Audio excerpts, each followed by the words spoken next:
Welcome to Revenger What If.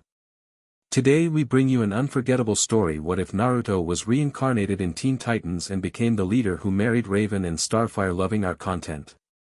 Smash that like button and join our family by subscribing. We truly appreciate each and every one of you. Now, let the story begin. Chapter 1, Awakening in Strange Lands. Lightning cracked across Jump City's night sky, illuminating the rain-slicked streets in harsh, sporadic flashes.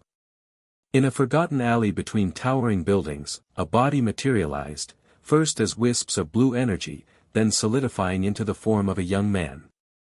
Naruto Uzumaki gasped as consciousness slammed into him like one of Sakura's punches. Rain pelted his face, each drop feeling like a needle against skin that shouldn't exist anymore. His last memory had been of Kaguya's dimensional attack tearing through his body, of Sasuke's shout, of his own chakra burning out as he pushed everything he had into one final Rasengan. He should be dead. What the? His voice was hoarse, unfamiliar to his own ears. Naruto pushed himself up, hands slipping on wet concrete, a strange surface, not like anything in Konoha. His orange and black jacket was tattered, revealing the spiral seal on his stomach, now faded to a pale outline. The rain intensified as he staggered to his feet, using the brick wall for support. Every muscle screamed in protest. His chakra network felt raw, as though it had been scorched from the inside out. When he tried to channel energy to his feet, only a flicker of blue appeared before fizzling out. "Great," he muttered, wiping rainwater from his eyes. "Whatever this is, I'm not exactly coming in at full strength." The alley opened onto a wide street lined with buildings unlike any he'd ever seen, glass and steel monstrosities stretching toward the clouds, illuminated by strange lights that required no flame. Rectangular objects with wheels rushed past on the black stone road, spraying water in their wake. None of this made sense. This wasn't the Pure Land. This wasn't any of Kaguya's dimensions. This was something else entirely. A scream cut through the drumming rain.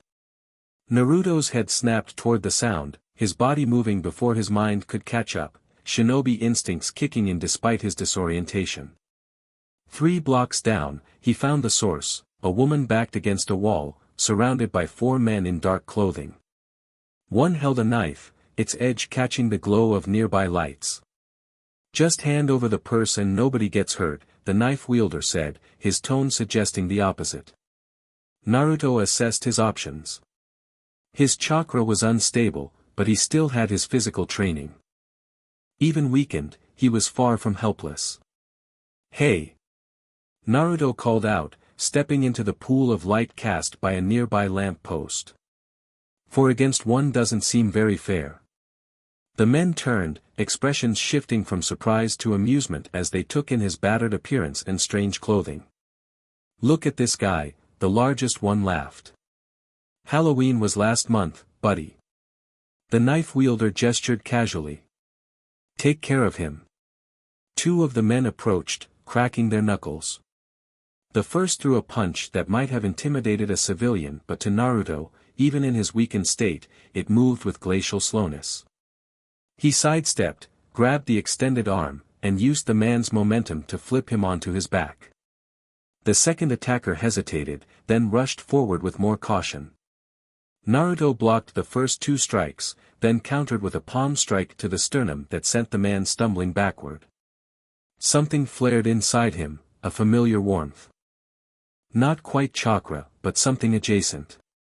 He felt it respond to his need, flowing through his limbs.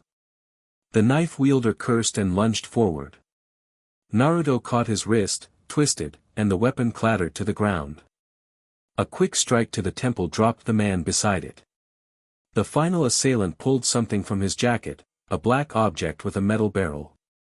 Naruto didn't recognize it, but the woman's terrified gasp told him everything he needed to know about the threat level. "Don't move," the man shouted, hands trembling. Naruto concentrated, reaching for that flicker of energy he'd felt moments before. It responded, pooling in his right hand, not the swirling blue of a Rasengan, but something similar. Without questioning the difference, he flicked his wrist, sending a compressed air bullet that knocked the weapon from the man's grasp. Before the assailant could recover, Naruto crossed the distance between them and delivered a knockout blow to the jaw. "Are you okay?" he asked, turning to the woman who stared at him with wide eyes. "You're one of them, aren't you?" she asked, clutching her bag to her chest. "The metahumans. The heroes." Naruto had no idea what a metahuman was, but he recognized gratitude when he saw it. "Just someone who doesn't like bullies," he answered with a smile that felt strangely familiar on his face. The woman nodded, still shaken. "Thank you. I should go." The police, a distant wailing sound grew louder, and the woman hurried away, casting one last glance over her shoulder. Naruto's momentary triumph faded as exhaustion crashed over him. Whatever energy he'd managed to channel had drained him significantly. He needed shelter, information, and time to recover. He made it 6 blocks before his vision blurred. The strange city swam around him, lights smearing into streaks of color. His legs gave out in front of a massive T-shaped tower rising from an island in the bay, visible even through the storm. As consciousness slipped away, he thought he saw 5 silhouettes descending from the sky. "Dude, is he dead?" "He's breathing, beast boy. Give him some space. His energy signature is unlike anything I've ever encountered. Perhaps he is from another world, like me. Whoever he is, he's dangerous. Those men in the alley are still unconscious." The voices filtered through Naruto's mind, pulling him back to awareness. He kept his eyes closed, assessing his situation as Kakashi had taught him. He was lying on something soft. The air smelled clean, almost sterile. The rain was gone, replaced by the hum of machinery. "I sensed his power before we found him," a female voice continued, monotone yet somehow intense. "It's chaotic, unstable. But not malevolent." "That doesn't mean we can trust him," a male voice replied. "We need to be careful until we know more." Naruto decided it was time to join the conversation. He opened his eyes and immediately regretted it as bright light sent spikes of pain through his skull. "He's awake," exclaimed a high-pitched, excited voice. Naruto blinked away the spots in his vision to find himself surrounded by the strangest group he'd ever seen, and considering his past encounters, that was saying something. A green-skinned boy with pointed ears hovered nearest, practically vibrating with curiosity. Beside him stood a tall, dark-skinned man whose body appeared to be mostly mechanical. Near the door, a young man in a black and red outfit stood with arms crossed, his eyes hidden behind a mask. Floating slightly above the floor was a girl with orange skin, fiery red hair, and completely green eyes. And in the corner, partially hidden in shadow, was a pale girl in a blue cloak, hood pulled low over her face. "Where am I?" Naruto asked, his voice steadier than he expected. "Titan's Tower," the masked one answered. "I'm Robin. This is Cyborg, Beast Boy, Starfire, and Raven." He gestured to each in turn. "We found you collapsed outside after stopping those muggers you fought. You were most impressive in battle," the floating girl, Starfire, exclaimed, drifting closer. "Your technique with the air displacement was similar to Tamaranian fighting styles." Naruto sat up slowly, noting he'd been placed on some kind of medical bed. His jacket had been removed, leaving him in his mesh undershirt. The seal on his stomach was visible, though faded. "Thanks for the help," he said, studying each of them. "I'm Naruto Uzumaki." "That's an unusual name," Cyborg remarked, checking readings on a nearby monitor. "Your vitals are stabilizing, but there's something weird about your energy output. Mind explaining what kind of powers you have?" Naruto hesitated. He had no idea who these people were or if they could be trusted. Then again, they'd brought him to their base rather than leaving him in the rain. "It's complicated," he finally said. "Where I'm from, we call it chakra. It's a combination of physical and spiritual energy." The hooded girl, Raven, stepped forward, her violet eyes narrowing. "You're not from this dimension." It wasn't a question. Naruto met her gaze, sensing something familiar in her energy, a darkness contained, controlled, but never fully tamed. Like his own relationship with Kurama had once been. "No," he confirmed. "I don't know how I got here. Last thing I remember, I was dying." Beast Boy's eyes widened. "Whoa, like, you were dead. And now you're here.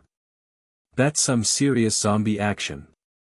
"I'm not a zombie," Naruto said, unable to suppress a small smile at the green boy's enthusiasm.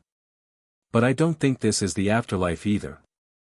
This place is too strange," says the guy with whisker marks on his cheeks, Cyborg muttered. Robin stepped closer, his posture still guarded. "You said you were dying. Fighting what?" Naruto considered how much to reveal. These people had powers, obvious from their appearances alone. Maybe this world had its own versions of shinobi.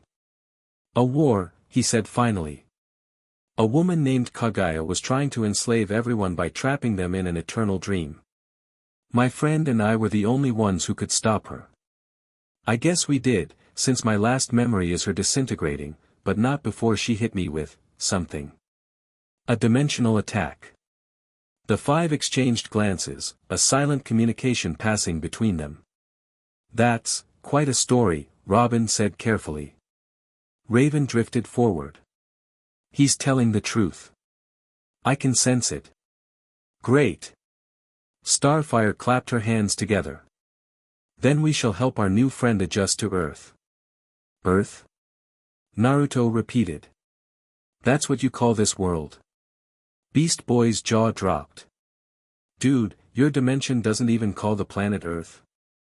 That's wild. What do you call it?" "We don't have a name for the world itself," Naruto explained. "Just the lands, fire country, wind country, water country." "Fascinating," Cyborg said, tapping something into his arm console. "So you're basically an extraterrestrial, but from another dimension rather than another planet." Robin's posture hadn't relaxed. "What are your intentions here, Naruto?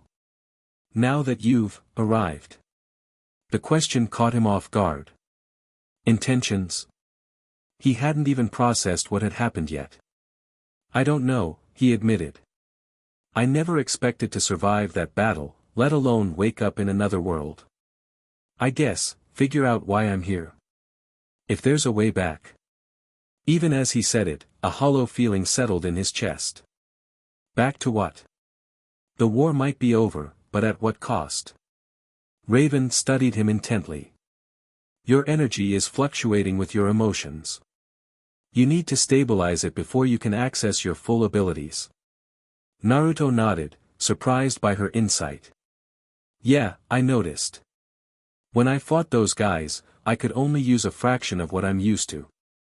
"And what exactly are you used to?" Robin pressed. Naruto met his masked gaze. "I'm a shinobi, a ninja from Konoha, the village hidden in the leaves. I can create clones, manipulate energy, summon toads, use nature transformation techniques." "Toads?" Beast Boy perked up. "Like, ribbit-ribbit toads. That's my kind of power." He promptly transformed into a small green toad to demonstrate. Naruto couldn't hide his shock. "You can transform without hand signs?" "BB can turn into any animal," Cyborg explained. "It's his thing." "And your part, machine?" Naruto asked, noting how seamlessly metal integrated with flesh. Cyborg nodded. "Accident. Rebuilt with technology. Super strength, built-in weapons, computer interface." Starfire floated closer, her curiosity evident. "I am from the planet Tamron. I can fly and create starbolts and possess the strength of many Earth men. She's also indestructible and can learn languages by kissing people," Beast Boy added with a wiggle of his eyebrows. Starfire blushed. "It is a transfer of knowledge, not a romantic gesture on my world." Naruto found himself smiling despite the situation. There was something about this group that reminded him of his own friends, different abilities united by a common purpose. He turned to Raven, who had remained silent. "And you?" She met his gaze evenly.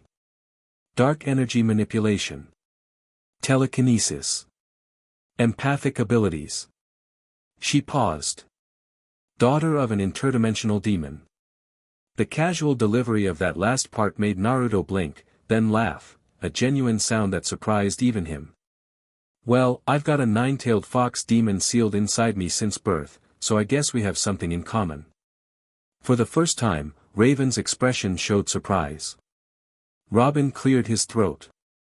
"You mentioned this demon as if it's still with you. Is it dangerous?"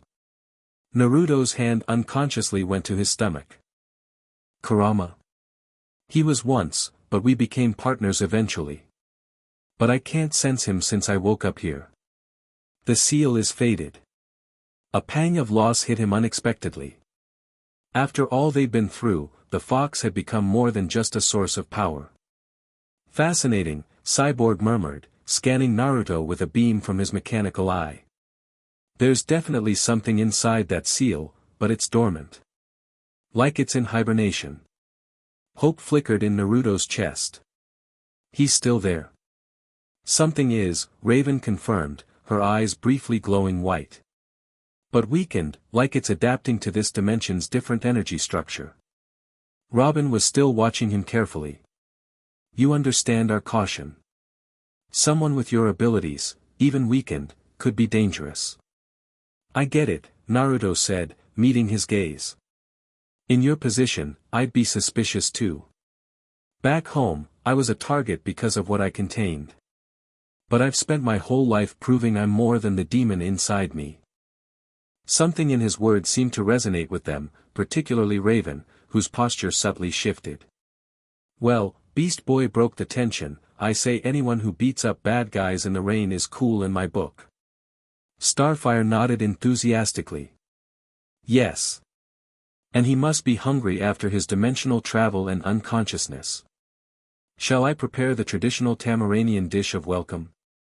Four voices immediately responded, "No." Cyborg stepped forward. "How about I make us all some real food while our guest recovers? Nothing helps interdimensional culture shock like waffles." Naruto's stomach growled loudly at the mention of food. "I don't know what waffles are, but I haven't eaten since before I died, so I'm in." "Before you died," Beast Boy repeated, shaking his head. "Man, that's the wildest thing I've ever heard, and I turn into animals." Robin seemed to make a decision. "You can stay until you recover. We'll help you figure out what happened and why you're here." His tone made it clear this was conditional. "But we need to establish some ground rules." Naruto nodded. After years of dealing with Tsunade and the village elders, he recognized authority when he saw it. "Fair enough. First, you don't leave the tower without one of us. Second, no using your powers without clearing it with me first. Third, you tell us everything, and I mean everything, about your abilities and your world." "Agreed," Naruto said. "But I have one condition too." He met Robin's masked gaze. "You do the same. If I'm stuck in this world, I need to understand how it works." A moment of tension stretched between them before Robin nodded. "Deal." Starfire clapped happily. "Glorious. Now we shall have the eating of waffles and the telling of stories." As the group moved toward the door, Naruto tried to stand, and immediately swayed as dizziness overtook him. Raven materialized beside him, her cool hand steadying his arm. "Your chakra network is adapting," she said quietly.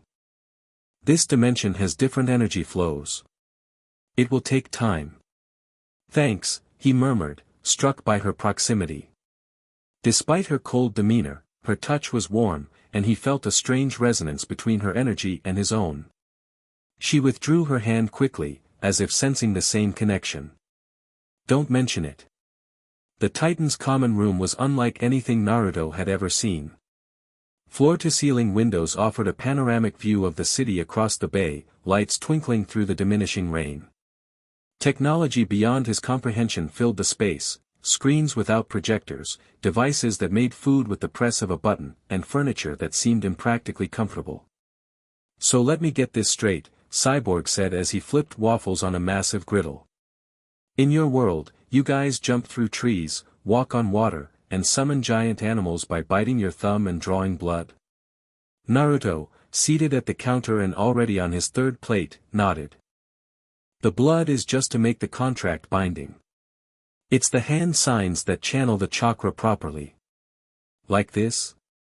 Beast Boy attempted to contort his fingers into the ram seal, failing miserably. "Close," Naruto laughed. "But it took me years to master some of those."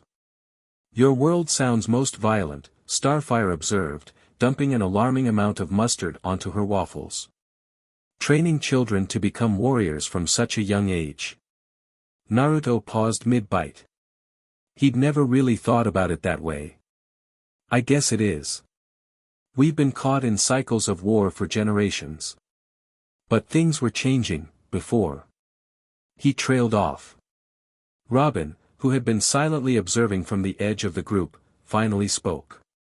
"You were important there, weren't you? The way you talk about the war, about your responsibility." Naruto set down his fork. "I was the child of prophecy, according to the toads. Destined to either save the world or destroy it." He gave a humorless laugh. "Looks like I managed both." "Prophecies are tricky things," Raven commented, sipping her herbal tea. "They rarely mean what we think they do." "Tell me about it," Naruto agreed. "I spent years trying to save my friend Sasuke, bring him back to the village. The prophecy never mentioned I'd have to die to do it." "But you succeeded?" Starfire asked gently. Naruto stared out at the unfamiliar skyline. "I think so. Sasuke was there at the end. We were fighting side by side against Kaguya. He called my name when her attack hit me. The memory was fragmentary, distorted by pain and the sensation of being torn apart at a molecular level." "Is there anyone else?" Robin asked. "Family? People who would be looking for you?" The question hit harder than Naruto expected. "My parents died the day I was born, protecting the village from Kurama. My mentor Jiraiya was killed a couple years ago. I had friends, good ones. Sakura, Kakashi-sensei, Shikamaru, Hinata." Their faces flashed in his mind, and he wondered if they thought he was dead.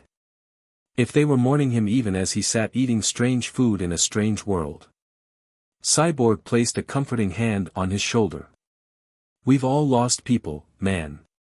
It doesn't get easier, but you find ways to honor them." Naruto nodded, grateful for the understanding. "So, what about this world? You guys are some kind of, what did that woman call it? Metahumans?" "Some of us," Robin explained. "It's a term for people with superhuman abilities. Beast Boy and Raven are metahumans. Starfire is an alien. Cyborg is cybernetically enhanced. I'm just a highly trained human. And you protect this city? Like the Hokage protects the village." "We're the Teen Titans," Beast Boy said proudly. "Jump City's premier superhero team. We fight supervillains, stop disasters, save kittens from trees, we maintain order when conventional authorities can't," Robin cut in. "Some threats are beyond regular police capabilities." "Like me," Raven added quietly, earning her a concerned look from the others. Naruto studied them with new understanding. "So you're like a specialized ANBU unit, but public instead of secret." "I do not know what this umbu is, but we are indeed specialized and public." Starfire confirmed cheerfully. "Black Ops," Robin clarified. "And yes, that's not a bad comparison. Though our jurisdiction is sometimes fluid." Cyborg snorted. "What Robin means is we stick our noses wherever trouble is, and worry about paperwork later." As they continued explaining their world, concepts like countries, governments, technology, and superheroes. Naruto tried to absorb it all. Some elements were familiar, others completely foreign. The idea of heroes operating openly, with colorful costumes and public identities, was the opposite of shinobi tradition. So these powers, he said eventually, they're all different. No standard training. Everyone's different, Robin confirmed. Some are born with powers, some have accidents, some are from other planets or dimensions. Like me now, I guess, Naruto mused. A comfortable silence fell over the group, broken only when an alarm suddenly blared throughout the tower. Screens lit up, displaying a map of the city with a flashing red dot. Trouble, Robin said, immediately on his feet. Cinderblock is tearing up the financial district. The Titans moved with practiced efficiency, abandoning half-eaten food without hesitation. What about him? Cyborg asked, nodding toward Naruto. Robin hesitated. He stays here. Tower Lockdown Protocol Epsilon. But, Naruto started. You're still recovering, Robin cut him off. And we don't know the extent of your abilities in this world yet. It's safer for everyone if you stay here. Naruto wanted to argue but recognized the logic. In his current state, he might be more liability than asset. Fine, he conceded. But don't take too long. I have more questions. Beast Boy grinned. Dude, Cinderblock's not exactly a criminal mastermind. We'll be back before you finish those waffles. Titans, go. Robin called, and they moved as one toward the exit. As they left, Raven paused, turning back to Naruto. The tower's security system is linked to Cyborg. Don't try to leave. It wasn't quite a threat, but the warning was clear. Then they were gone, leaving Naruto alone in the cavernous space. He lasted exactly 7 minutes. Tracking the Titans wasn't difficult. Even without being able to sense chakra properly, the trail of destruction left by Cinderblock created an obvious path. Naruto kept to the rooftops, moving more slowly than he was accustomed to but still with inhuman agility. Jump City was a maze of glass and steel, so different from Konoha's organic architecture that it almost hurt to look at. The air smelled wrong, burned fuel and artificial scents instead of forest and cooking fires. But beneath the alienness was something familiar, a city full of people living their lives, unaware of the battle taking place just blocks away. He found the Titans engaged with what appeared to be a massive humanoid made of concrete. The creature swung a light pole like a club, narrowly missing Beast Boy, who had taken the form of a pterodactyl. Starfire circled above, raining down green energy bolts that left scorch marks on the monster's hide. Cyborg and Robin coordinated ground attacks, while Raven used her powers to clear civilians from the battle zone. Naruto observed from the shadow of a water tower, assessing the situation. The Titans worked well together, their abilities complementing each other. Robin clearly functioned as tactical leader, directing their movements with hand signals and short commands. Despite their coordination, they were struggling to contain Cinderblock without collateral damage. The creature seemed impervious to pain, shrugging off attacks that would incapacitate a normal opponent. When Cinderblock seized a city bus and prepared to hurl it at a storefront still being evacuated, Naruto decided observation time was over. He gathered what energy he could, still not chakra as he knew it, but something similar, and leapt from his perch. Landing on a lamppost between Cinderblock and his target, Naruto formed a familiar cross-shaped hand sign. Shadow Clone Jutsu. The technique drained him more than it should have, but 3 solid clones appeared beside him, not his usual dozens, but enough. They launched simultaneously, each grabbing a part of the bus as Cinderblock released it. The combined strength of 4 Narutos was barely enough to redirect the vehicle's momentum, sending it skidding along the empty street rather than through the building. What the? Robin's exclamation cut through the chaos. Sorry I'm late, Naruto called, dispersing his clones as fatigue hit him. Couldn't miss all the fun. Dude. Beast Boy reverted to human form, hovering in midair. You made copies of yourself. Talk later, Cyborg shouted as Cinderblock roared and charged toward Naruto. Naruto stood his ground, analyzing the creature's movement pattern. Despite its bulk, Cinderblock telegraphed its attacks with obvious wind-ups. Dodging the first massive fist, Naruto flipped onto the creature's arm and ran up to its shoulder. "Hey Rocky," he taunted, "you're even slower than Choji after an all-you-can-eat barbecue." Cinderblock swatted at him, but Naruto was already moving, using the monster's own momentum against it. What he lacked in chakra, he made up for in years of taijutsu training and battle experience. "Raven!" Robin called out. "The construction site. Same as last time." The pale girl nodded, her eyes glowing white as dark energy encased several steel beams from a nearby construction site. Naruto caught on immediately. "Need him still?" For about 3 seconds, Cyborg confirmed, charging his sonic cannon. Naruto nodded, forming another clone. Together, they grabbed Cinderblock's massive arms while the original delivered a kick to the back of the creature's knee joint. As the monster stumbled, Starfire and Cyborg hit it with synchronized energy attacks, driving it backward.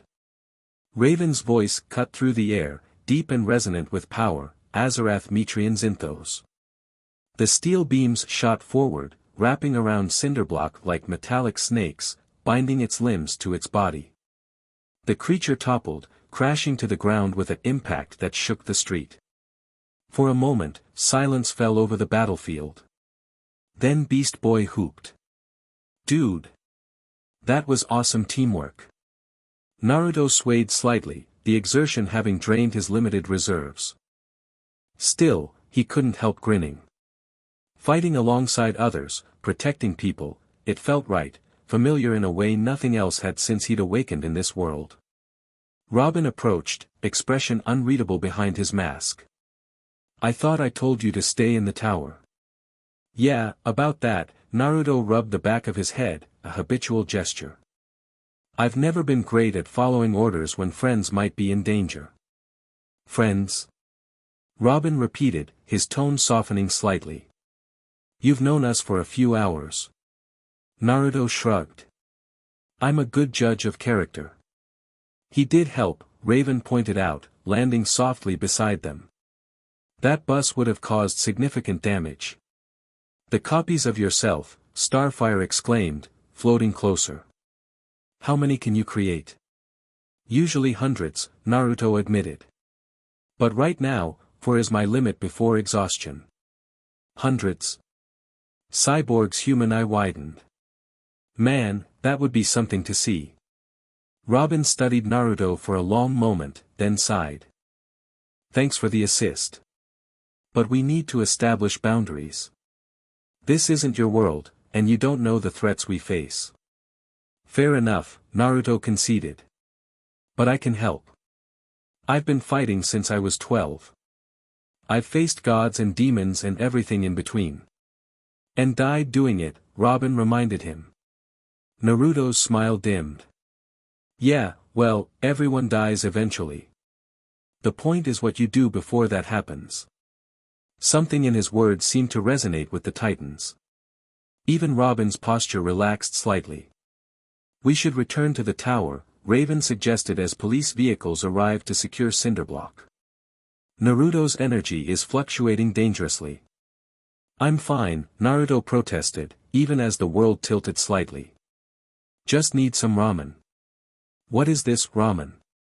Starfire asked as she moved to support him. Naruto stared at her in horror. "You don't have ramen in this dimension?" "Now I know I'm in hell." Beast Boy laughed. "Dude, we have ramen. I'll make you the vegetarian kind when we get back." "Vegetarian ramen is an abomination," Naruto muttered, but allowed himself to be guided toward a vehicle cyborg called the T-Car. As they drove back toward the tower, Naruto watched the unfamiliar city scroll past. For the first time since awakening, he felt something besides confusion and loss, a tiny spark of hope. These people were different from his friends back home, but they were heroes in their own right. Maybe, just maybe, he could find a place among them while he figured out why he was here. None of them noticed the figure watching from the shadows, a man in ornate armor with a clock face embedded in his chest, his eyes glowing with temporal energy. Anomaly detected, he murmured. Dimensional breach confirmed. Subject, Naruto Uzumaki. Threat level, significant. A portal opened behind him, swirling with colors beyond human perception. The balance must be maintained, the figure said, stepping backward into the vortex. The timekeepers will be informed. The portal closed, leaving no trace of his presence, just another shadow in a city full of them. Back at the tower, the adrenaline of battle faded, leaving Naruto exhausted. His reserves, already depleted from his arrival in this dimension, had been further taxed by the shadow clones. Cyborg guided him to the medical bay for another scan, concerned by the fluctuations Raven had sensed. "Your energy's all over the place," the cybernetic teen commented, studying readouts on his arm. "It's like your body is trying to convert your chakra into something compatible with our dimension's physics." "Is that dangerous?" Naruto asked, wincing as another wave of fatigue hit him. "Hard to say. We've dealt with interdimensional travelers before, but none quite like you." Cyborg adjusted something on the scanner. "Your genetic structure is human, but there are markers I can't identify, probably related to your abilities." Naruto's hand went to his stomach. "And Kurama? The fox?" Cyborg's expression softened. "There's definitely something in that seal, but it's dormant. Like it's in a healing trance." The news was both relieving and concerning. Kurama was still with him, but unreachable for now. After years of their complicated relationship evolving into partnership, the fox's silence felt like losing a limb. "I need to meditate," Naruto decided. "In my world, that's how I would enter my mindscape and talk to him." "I can help with that," Raven said from the doorway, startling both of them. She moved into the room like a shadow-given form, her cloak rippling despite the absence of wind. "Meditation is my specialty." Cyborg looked between them. "I'll give you two some space. But Naruto, take it easy. Your body's been through a lot." After he left, Raven sat cross-legged on the floor, gesturing for Naruto to join her. He did so, mirroring her position. "Your energy is chaotic," she said without preamble. "But there's a pattern to it.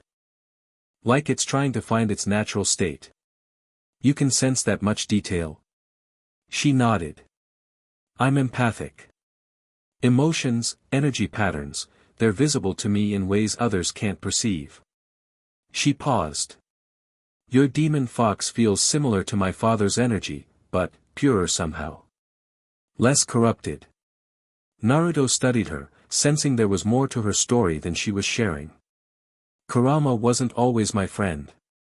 He hated humans for generations before we found common ground." "And now you miss him," she observed. "Yeah," Naruto admitted. "He was a constant presence, even when I hated him too. Now it's quiet." Raven's expression remained neutral, but something in her eyes softened. "Close your eyes. Focus on your breath. Find your center." Naruto did as instructed, slipping easily into the meditative state Jiraiya had drilled into him years ago. He felt Raven's energy nearby, dark, controlled, but not malevolent. It reminded him of Sasuke in some ways, though less turbulent. "Now, reach for your inner space," she guided. "The place where you would normally find your fox." Naruto turned his awareness inward, seeking the familiar corridors of his mindscape. Instead of the usual sewer-like structure with pipes representing chakra flows, he found a landscape in flux, sometimes resembling Konoha's forests, sometimes taking on aspects of Jump City's urban geometry, never settling on a fixed form. Where Kurama's cage should have been, he found only a sealed doorway, glowing with symbols he didn't recognize. "He's locked away," Naruto murmured, aware that Raven could somehow hear him despite their separate meditative states. The dimensional transfer changed something. "Your energies are adjusting," Raven's voice echoed around him. Both yours and his. Forcing it could be dangerous. Naruto approached the door, placing his hand against its surface. He could feel Kurama beyond it, sleeping, healing, but present. How long? Impossible to say. Days, weeks. Or longer. The uncertainty stung, but knowing Kurama survived in some form was comfort enough for now. Naruto stepped back, allowing his mindscape to fade as he returned to normal awareness. Opening his eyes, he found Raven watching him with an unreadable expression. "You're different," she said finally. "Different how?" "Your energy.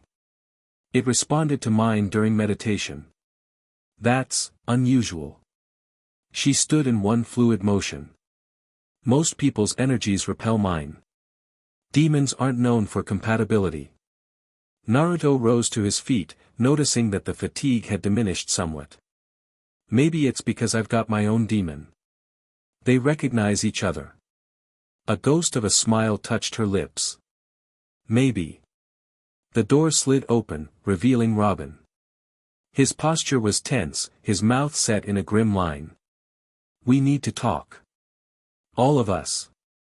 In the ops room, a news report played on the main screen. A woman in a crisp suit stood in front of Jump City Hall, microphone in hand. Reports of a new metahuman working alongside the Teen Titans during today's Cinderblock incident. Witnesses describe a blonde young man creating duplicates of himself and performing impossible physical feats. This comes just weeks after the controversial Metahuman Registration Act was proposed by Senator Kemp following the Metropolis incident. Robin muted the broadcast, turning to face the group. "This complicates things." "I don't understand," Naruto said. "Is helping stop that rock monster illegal?" "Not exactly," Cyborg explained. "But there's been growing concern about unregistered metahumans since several high-profile incidents in other cities.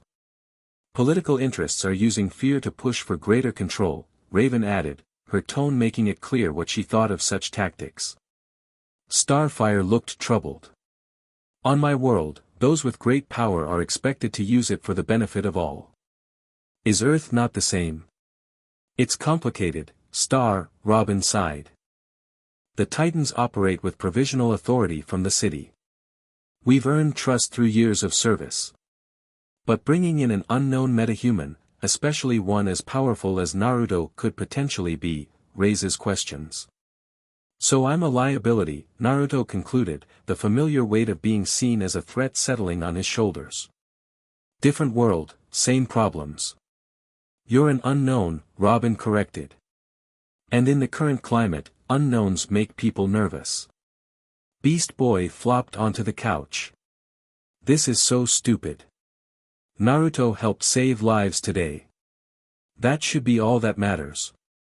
"It should be," Robin agreed. "But it isn't.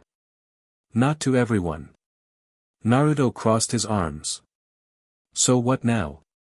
You want me to hide in your tower forever? That's not who I am." "No," Robin said after a moment. "That's not a solution.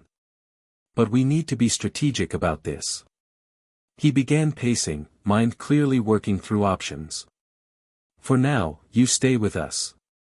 We'll say you're a new recruit on a probationary basis. That gives us time to figure out why you're here and what it means. I can run more detailed analysis on your energy signature," Cyborg offered. "Might give us clues about the dimensional transfer." Starfire brightened. "And I shall help you learn about Earth customs. There is much to understand about this world." "I can continue helping with meditation," Raven added quietly. "It might speed your recovery and stabilize your abilities." Beast Boy grinned. "And I'll introduce you to video games. All work and no play makes Jack a dull boy." Naruto looked around at these people, strangers who were offering help without hesitation, despite the potential complications his presence created. It reminded him of his early days in Konoha, when Team 7 had slowly become the family he never had. "Thank you," he said sincerely. "I won't forget this." Robin nodded, then turned back to the screen, switching to a security feed of the financial district. There's something else we need to discuss. During the cleanup after Cinderblock, our sensors detected a temporal anomaly. English, please. Beast Boy requested. A time disturbance, Cyborg clarified, bringing up a spectrographic analysis. Similar to when Warp showed up last year, but different signature. Someone was watching us, Raven surmised. Someone with chronal technology. Robin nodded. And it happened right after Naruto joined the fight.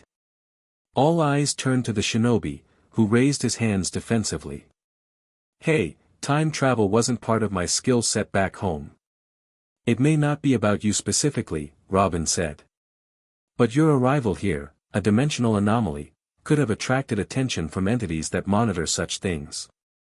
Great, Naruto muttered. I've been here one day and I'm already causing problems. Or, Starfire suggested, perhaps whoever brought you here is checking their work.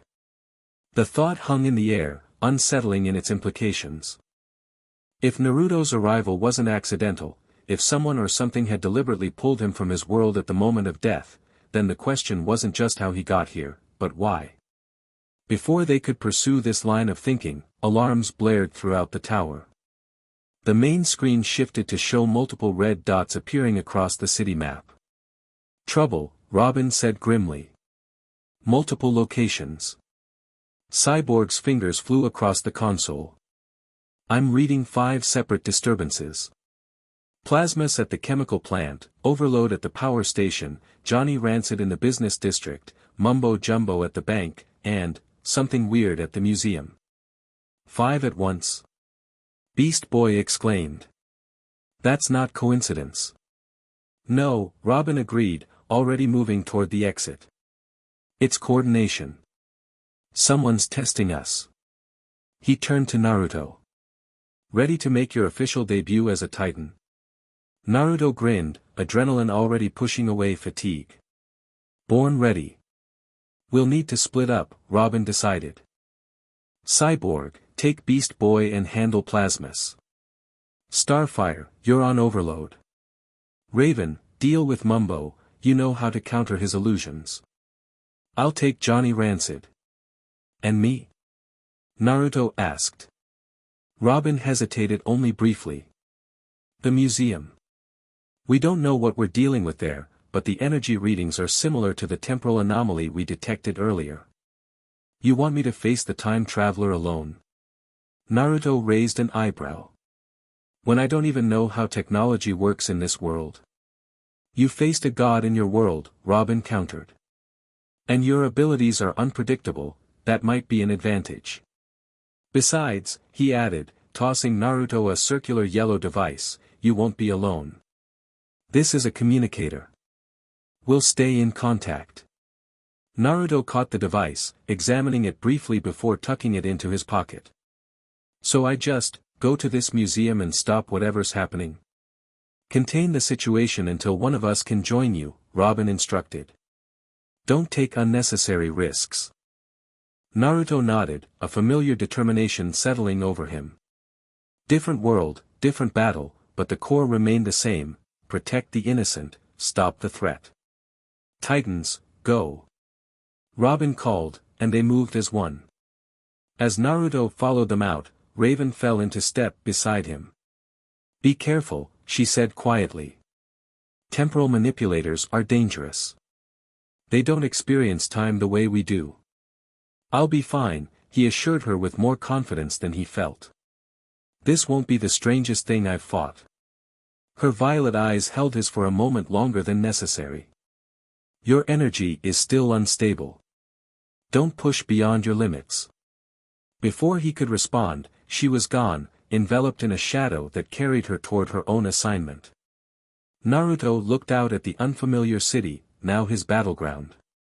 Somewhere out there, something or someone was waiting, perhaps the key to understanding why he had awakened in this strange world. He formed a single shadow clone, the effort easier than it had been earlier. Recovery was happening, slowly but surely. Let's go, he told his duplicate, and together they leapt from the tower toward Jump City's museum district, unaware that they were heading directly toward the entity who had been observing him since his arrival, the temporal guardian known as Chronos. Chapter 2, Forging New Bonds. Naruto raced across Jump City's rooftops, his shadow clone matching his pace beside him. The night air was cool against his face as he leapt between buildings, adjusting to the unfamiliar urban terrain. This wasn't the forest canopy of Fire Country, but years of shinobi training made even these glass and steel mountains navigable. The communicator Robin had given him beeped. Naruto fumbled with the device before figuring out how to activate it. The museum is 6 blocks ahead, Robin's voice came through clearly. Energy readings are intensifying. What's your status? Almost there, Naruto replied, surprised by how natural it felt to report during a mission. Some things were universal, it seemed. Any idea what I'm looking for? Temporal anomaly, concentrated in the ancient history wing. Approach with caution. Got it. Naruto pocketed the device and accelerated, his clone following suit. Jump City Museum rose before him, a massive stone structure with classical columns that reminded him vaguely of the Hokage building. Unlike the Hokage building, however, this one was illuminated by floodlights that cast dramatic shadows across its facade. A strange blue glow emanated from within, pulsing in irregular patterns. Naruto landed in the courtyard, instantly noting the absence of security personnel or civilians. Too quiet. His instincts, honed through countless battles, screamed danger.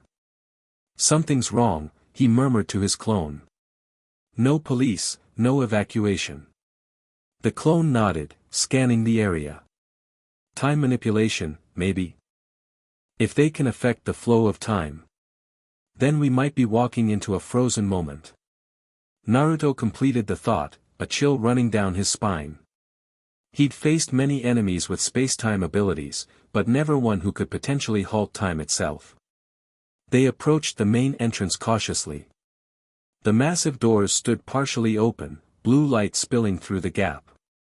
No alarm sounded as Naruto slipped inside, finding the grand atrium eerily still. And then he saw them, security guards and late-night visitors, frozen mid-motion like statues. A guard reaching for his radio. A woman shielding her child.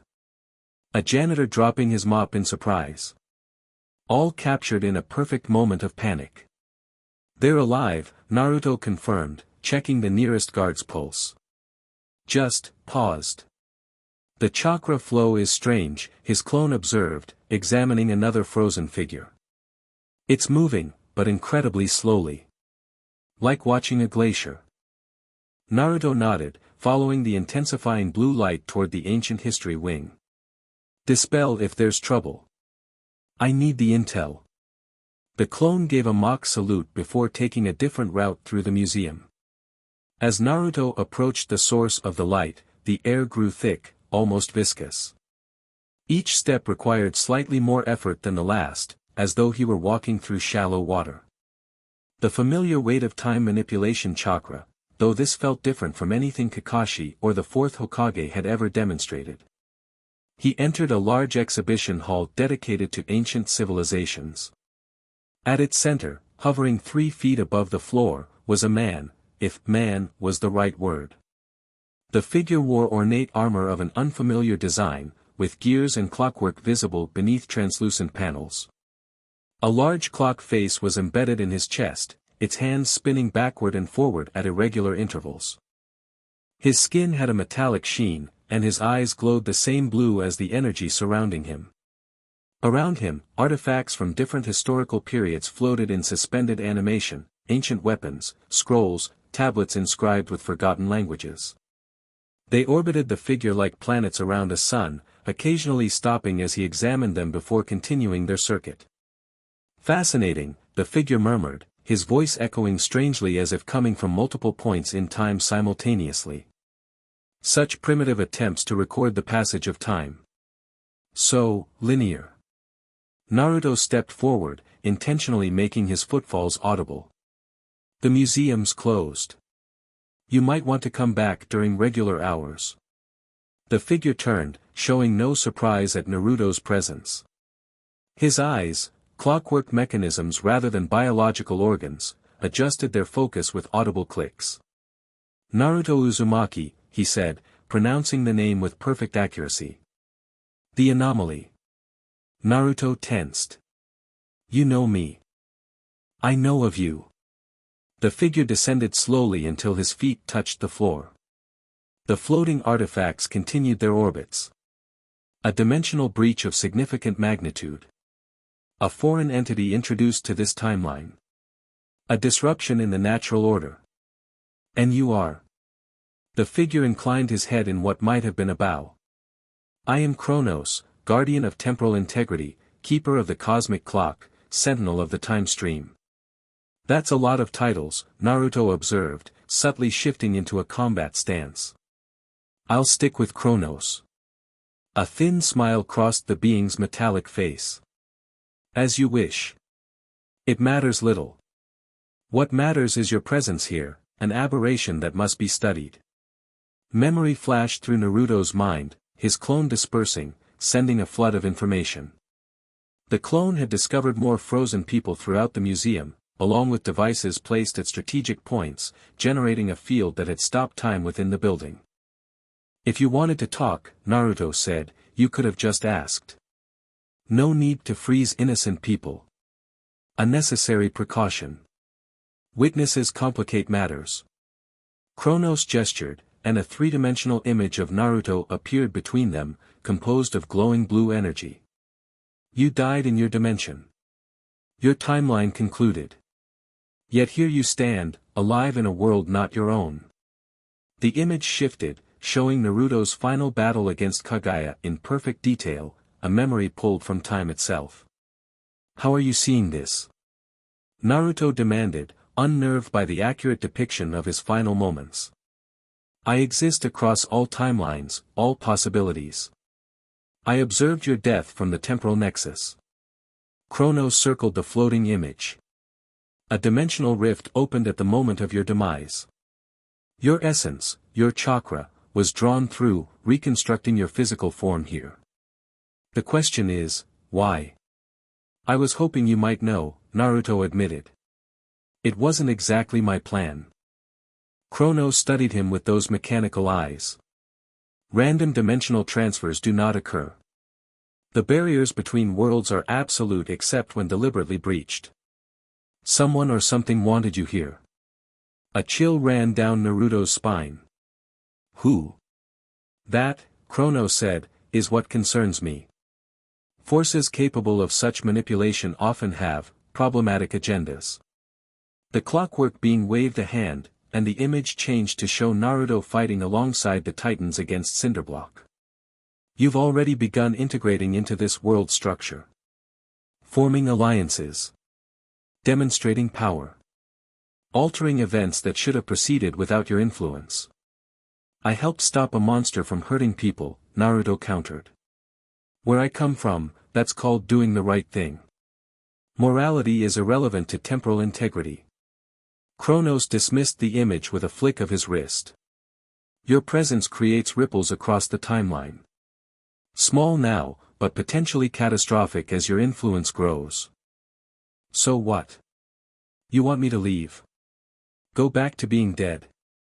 Naruto stepped forward, anger rising.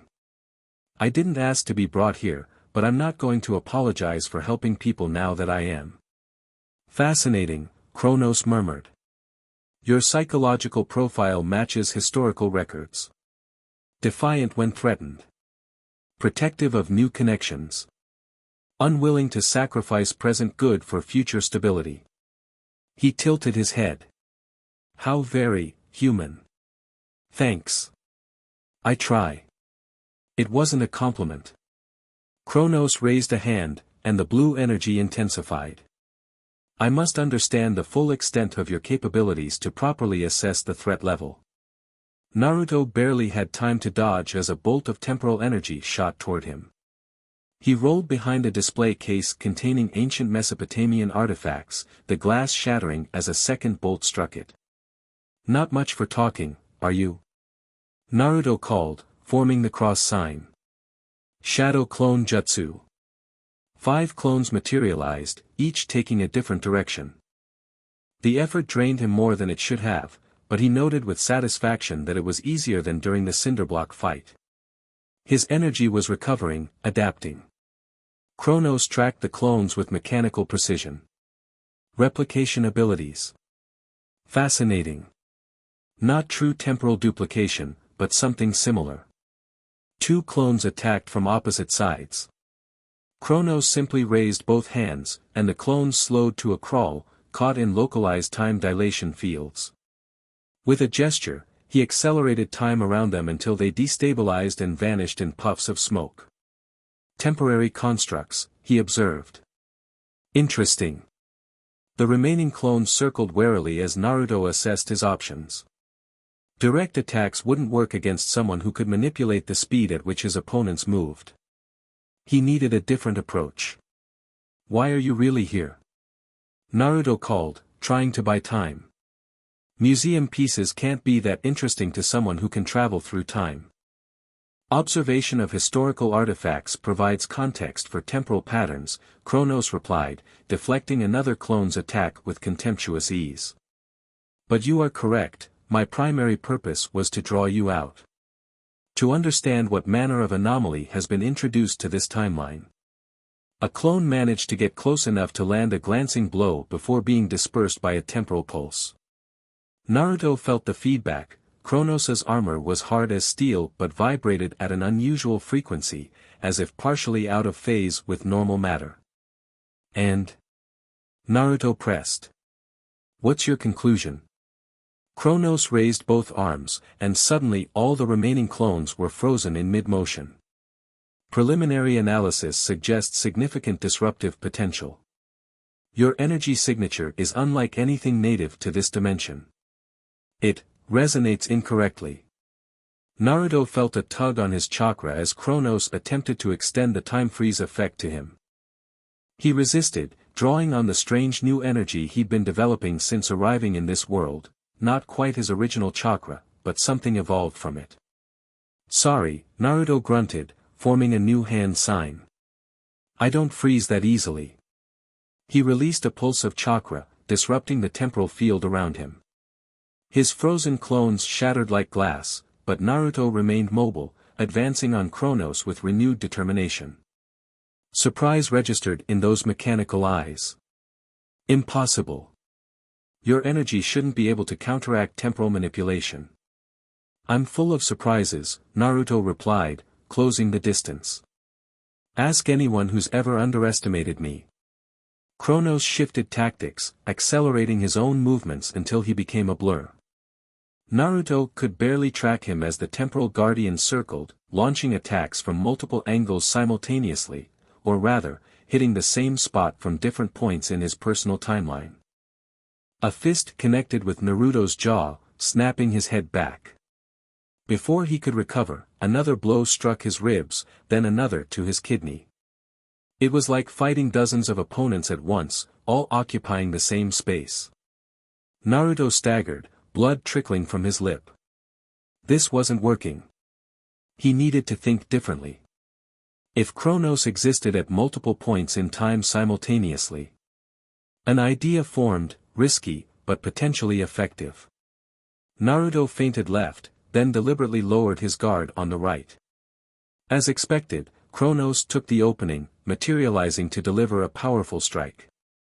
The moment before impact, Naruto formed a familiar spiraling sphere of energy in his palm, not the perfect Rasengan of his home world, but a rougher approximation fueled by this dimension's strange energies. Rasengan, he shouted, driving the sphere forward as Kronos appeared. The imperfect technique connected with Kronos's chest plate, directly over the clock face. Instead of the destructive grinding impact Naruto expected, something stranger happened. The Rasengan's energy interacted with the temporal field surrounding Kronos, creating a feedback loop that sent ripples of distortion through the air. Kronos recoiled, the clock in his chest spinning wildly. What have you done? He demanded, his voice fluctuating in pitch and tempo. That energy, it's destabilizing my temporal core. The artifacts that had been orbiting him crashed to the floor as his control wavered. Throughout the museum, Naruto sensed the time freeze effect beginning to collapse. Kronos clutched at his chest, mechanical eyes wide. This isn't over, anomaly. Your presence here remains a threat to the timeline. I will return when I've analyzed this interaction. A swirling portal opened behind him, showing glimpses of a place beyond normal spacetime, a realm of floating clockwork structures and intersecting timelines visible as glowing threads. When next we meet, Kronos warned, stepping backward into the portal, I will be prepared for your dimensional energies. The portal closed with a thunderclap, and suddenly time resumed its normal flow throughout the museum. Alarms began blaring as security systems came back online. The people who had been frozen continued their motions, unaware that any time had passed. Naruto stood amid the wreckage of the ancient history exhibit, breathing heavily. The communicator at his belt beeped insistently. Naruto. Report. Robin's voice demanded. What's happening at the museum? Naruto raised the device to his lips. The threat's gone. Some guy named Kronos. He was testing me. Kronos. Robin's tone sharpened. Did he say what he wanted? He called me an anomaly. Said my being here threatens the timeline or something. Naruto glanced around at the confused security guards now entering the exhibition hall. I think we should continue this conversation somewhere else. Agreed. The others are wrapping up their assignments. Meet back at the tower. Robin paused. Are you injured? Naruto touched his bruised jaw. Nothing serious. But this Kronos guy, he's unlike anything I've fought before. He exists at multiple points in time simultaneously. We'll debrief when you return. Robin out. Naruto pocketed the communicator and made for the exit, using a quick transformation technique to blend with the confused crowd evacuating the museum. As he slipped away, he couldn't shake Kronos's words from his mind. Someone or something wanted you here. Why would any force powerful enough to breach dimensional barriers choose to save him? And at what cost? So let me get this straight, Cyborg said, leaning forward on the common room couch. This Kronos dude stopped time in the whole museum just to get a look at you. The Titans had reassembled at the tower, each successful in their respective missions. Now they gathered to compare notes, with Naruto's encounter clearly being the most significant. He said I'm an anomaly in the timeline, Naruto explained, holding an ice pack to his jaw. That my presence here creates ripples that could become catastrophic. Robin paced before the large windows, his reflection ghost-like against the night skyline. Kronos is a known temporal criminal. He's tangled with the Justice League before, stealing historical artifacts by manipulating time. He didn't seem like a common thief, Naruto objected. More like some kind of guardian or enforcer. People change, Raven commented from her position at the edge of the group. Or perhaps this is a different entity using the same name. Beast Boy flopped dramatically across an armchair.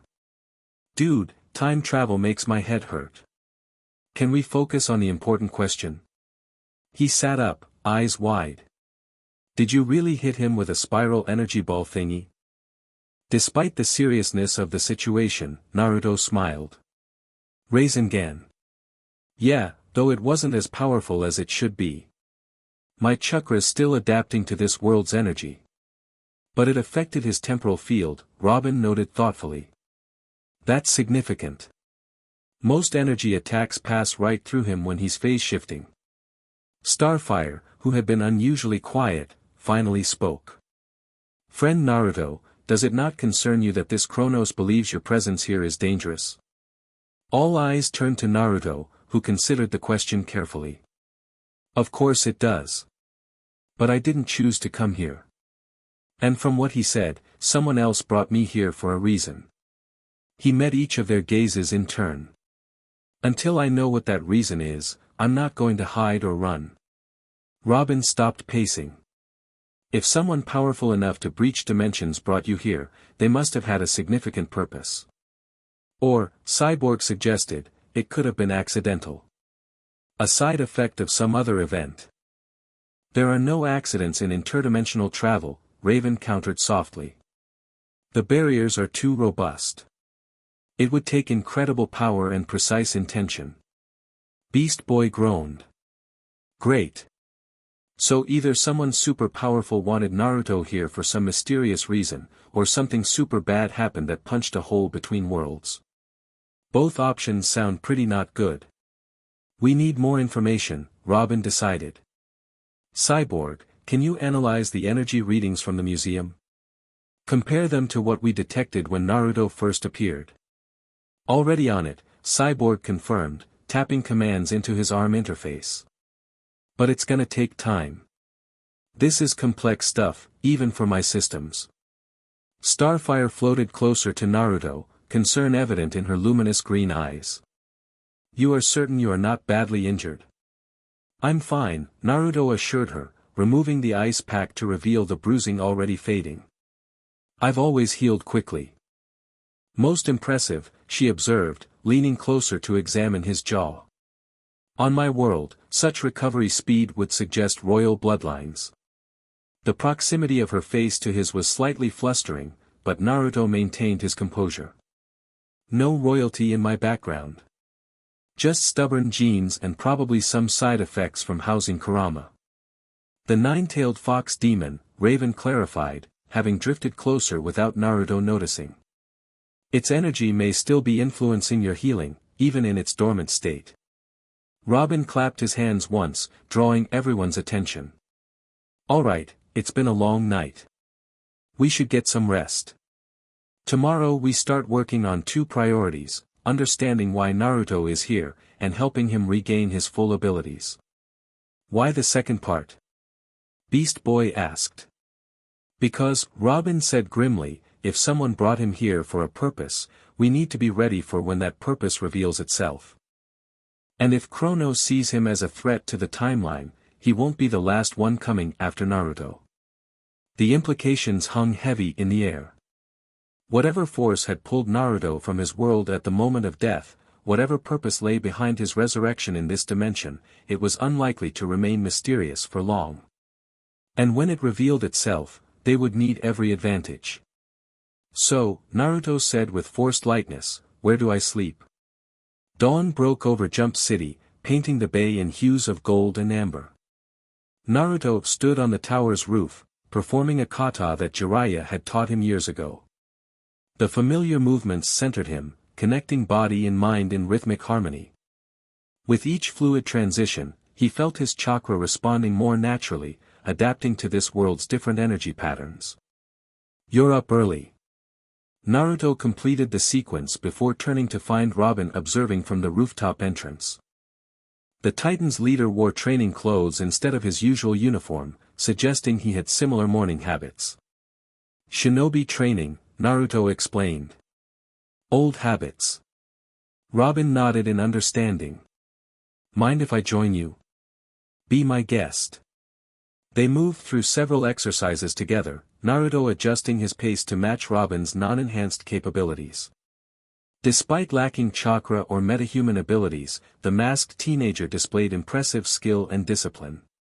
His movements were efficient, economical, speaking of years of intensive training. Your style, Naruto observed during a brief pause, it has elements of different disciplines. Robin allowed a small smile. I've had several teachers, each with their own approach. Including Batman, Naruto said, recalling information from their earlier discussions about this world's heroes. Robin's expression tightened momentarily. Yes. He was my first mentor. Sensing a complicated history there, Naruto didn't press. Instead, he demonstrated a basic taijutsu form. In my world, each village had its own fighting style. Konoha emphasized versatility and adaptation. They continued training as the sun climbed higher, moving from individual forms to sparring. Robin was faster than any non-chakra user Naruto had faced, with reflexes honed to near superhuman levels. What he lacked in raw power, he compensated for with tactical precision and an impressive arsenal of acrobatic maneuvers. After an hour, they paused for water, breathing heavily but energized by the exercise. Your recovery is progressing well, Robin noted. You're faster than yesterday. Naruto nodded, wiping sweat from his brow. I can feel it. My chakra's still not right, but it's finding a new balance. About that, Robin said, his tone shifting to business. I've worked up a training schedule to help you adapt your abilities to our world. Each Titan will assist with different aspects, based on their expertise. I appreciate that, Naruto said sincerely. Being off balance in a strange world isn't a great feeling. Robin studied him for a moment. You're handling it remarkably well. Most people would be falling apart after being pulled from their world at the moment of death. Naruto shrugged. Not my first crisis. Probably won't be my last. He gazed out at the unfamiliar skyline. Besides, what's the alternative? Fall apart and be useless? That's never been my style. No, Robin agreed with a hint of respect. I can see that. He hesitated before adding, the others like you. Even Raven, which is unusual. She reminds me of friends back home, Naruto admitted. People carrying burdens they didn't ask for. Something in Robin's posture shifted, a subtle relaxation that suggested Naruto had passed some unspoken test. Come on. The others will be up soon, and Cyborg makes breakfast on Sundays. As they headed inside, Naruto felt a small weight lift from his shoulders. He might be lost in a strange dimension, targeted by temporal guardians, and cut off from everything he'd known, but he wasn't alone. For now, that would have to be enough. Focus, Raven instructed, her voice carrying in the empty training room. Visualize your chakra network. Feel how it's changing, adapting. Naruto sat cross-legged opposite her, eyes closed in concentration. They'd been meditating for over an hour, working to stabilize his fluctuating energy patterns. Sweat beaded on his forehead from the mental exertion. It's like trying to redirect a river, he muttered. Every time I think I've got it flowing properly, it finds another path. That's because you're fighting it, Raven observed. Your chakra is evolving to match this dimension's energetic frequencies. Stop trying to force it into familiar patterns. Naruto sighed in frustration. Easy for you to say. You've always had your powers. Have I? There was a subtle shift in her tone that made Naruto open his eyes. Raven sat perfectly still, her cloak pooled around her like a dark lake. Her violet eyes regarded him steadily, but there was something in their depths, a flash of memory, of struggle. Sorry, Naruto said. I shouldn't have assumed. My powers manifested early, she said after a moment. But controlling them has been a lifelong battle. My emotions are directly linked to my abilities. Lose control of one. And the other follows, Naruto finished, understanding dawning. Like me and Kurama, before we reached an understanding. Raven nodded. In some ways. Though your fox seems more accommodating than my father. He wasn't always, Naruto admitted with a rueful smile. For years, he tried to break free every time I drew on his power. It took a war and facing extinction to finally get us working together. Sometimes extreme circumstances are necessary catalysts, Raven agreed. Now, let's try a different approach. She moved closer until their knees were nearly touching. Instead of visualizing your chakra as it was, try sensing it as it is now. I'll guide you. Raven raised her hands, palms facing Naruto without quite touching him. A subtle dark energy emanated from her fingers, not threatening but exploratory. May I? She asked, her voice softer than usual. Naruto nodded, curious and slightly apprehensive. Her energy touched his, creating an immediate resonance that surprised them both. Raven's eyes widened slightly, but she maintained her focus, gently tracing the new pathways his chakra had formed since arriving in this dimension. Your energy. She murmured. It's unlike anything I've encountered before. Not quite magical, not quite metahuman. Something older. Naruto closed his eyes, following her guidance. Through their connection, he could sense what she meant. His chakra had transformed, incorporating elements of this world's ambient energy while retaining its essential nature. The result was something hybrid yet harmonious. "I can feel it," he said, excitement building.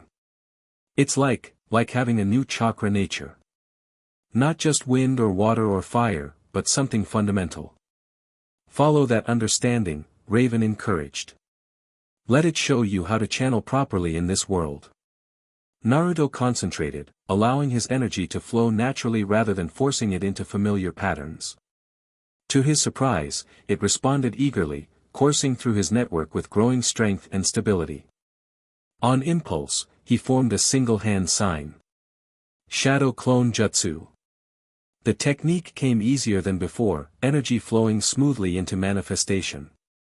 10 perfect clones appeared around them, each solid and stable. "Whoa," one clone said, examining his hands. "That barely took any effort."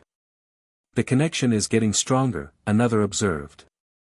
Raven watched with undisguised interest as Naruto dispersed the clones, each disappearing in a small puff of smoke. "Impressive. Your recovery is accelerating." "Thanks to your help," Naruto acknowledged. Then he noticed something strange. "Hey, your energy, it's calmer when it interacts with mine." Raven stiffened slightly, then nodded. "I noticed that as well. Your chakra seems to have a stabilizing effect on my demonic energies. It's unusual." "Good unusual or bad unusual?" A ghost of a smile touched her lips. "Just unusual. I'm still determining if it's good or bad." Before Naruto could respond, the training room doors slid open to reveal Starfire, hovering a few inches above the floor. "Friends. Cyborg has requested your presence for the midday consumption of nutrition," she announced brightly. Then, noting their proximity, she added, "Am I interrupting the meditation session?" "We just finished," Raven said, rising gracefully to her feet. "Naruto's making good progress." Starfire beamed. "Glorious. After the food, perhaps you would join me for the cultural exchange, friend Naruto? I have many questions about your world, and could offer insights about Earth customs in return." "Sounds great," Naruto agreed, standing and stretching muscles stiff from prolonged meditation. "I definitely have questions. This world is complicated." "Oh yes," Starfire nodded enthusiastically. "Earth has many perplexing traditions. I still struggle with the purpose of the tiny wheels of paper in the bathroom." Naruto blinked. "The what now?" Raven sighed. "I'll leave you two to your cultural exchange." She moved toward the exit, then paused. "Same time tomorrow for meditation?" "Definitely," Naruto confirmed, oddly pleased by the implication that their sessions would continue. As Raven departed, Starfire floated closer, her curiosity evident. "You and friend Raven seem to have developed a comfortable rapport. This is most unusual." "Really?" Naruto followed her into the corridor. "She seems pretty friendly to me." Starfire's musical laugh echoed in the hallway. "Raven is many wonderful things, but friendly is not typically among them. She is selective in her connections." "Guess I got lucky then," Naruto said with a shrug, though he couldn't help feeling a small glow of satisfaction.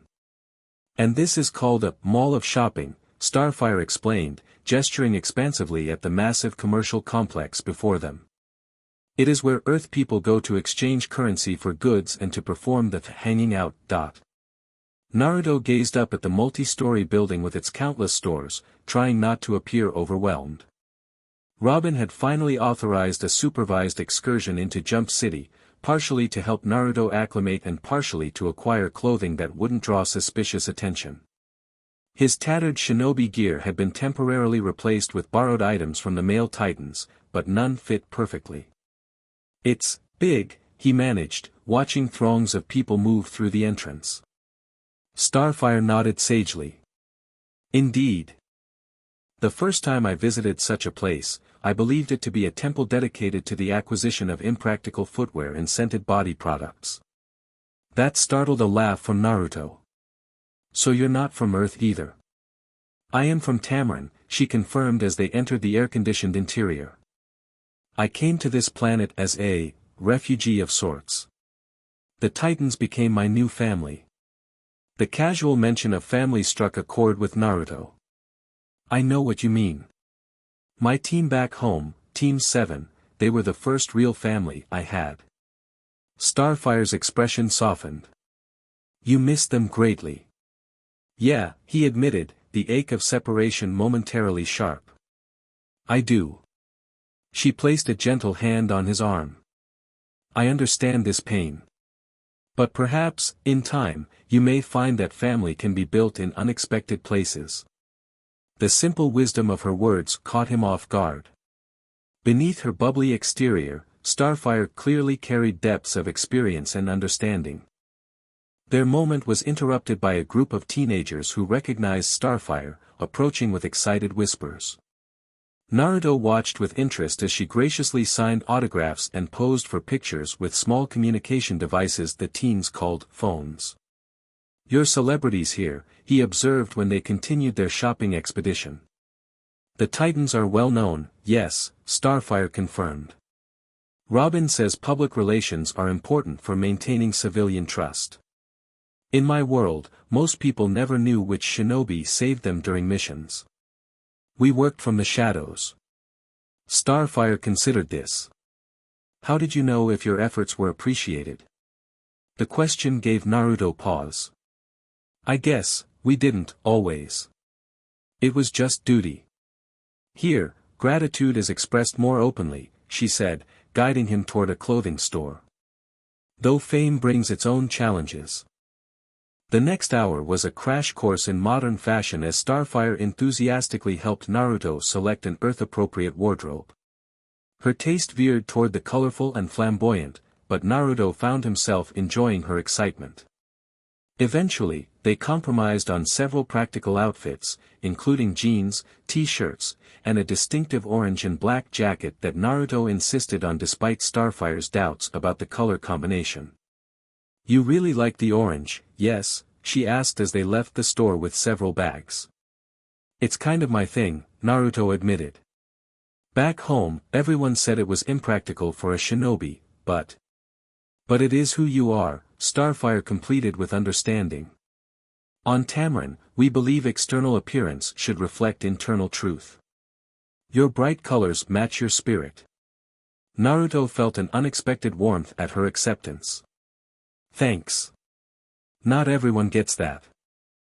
As they continued exploring the mall, Naruto noticed a recurring phenomenon, people staring, pointing, whispering. At first, he assumed it was simply recognition of Starfire, but he soon realized many of the looks were directed at him. They're talking about me, he murmured. Why? Starfire's expression grew somewhat concerned. The news reports from your assistance against Cinderblock. Your image was captured by the cameras.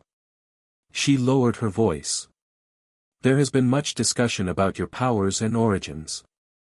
Is that bad? She hesitated.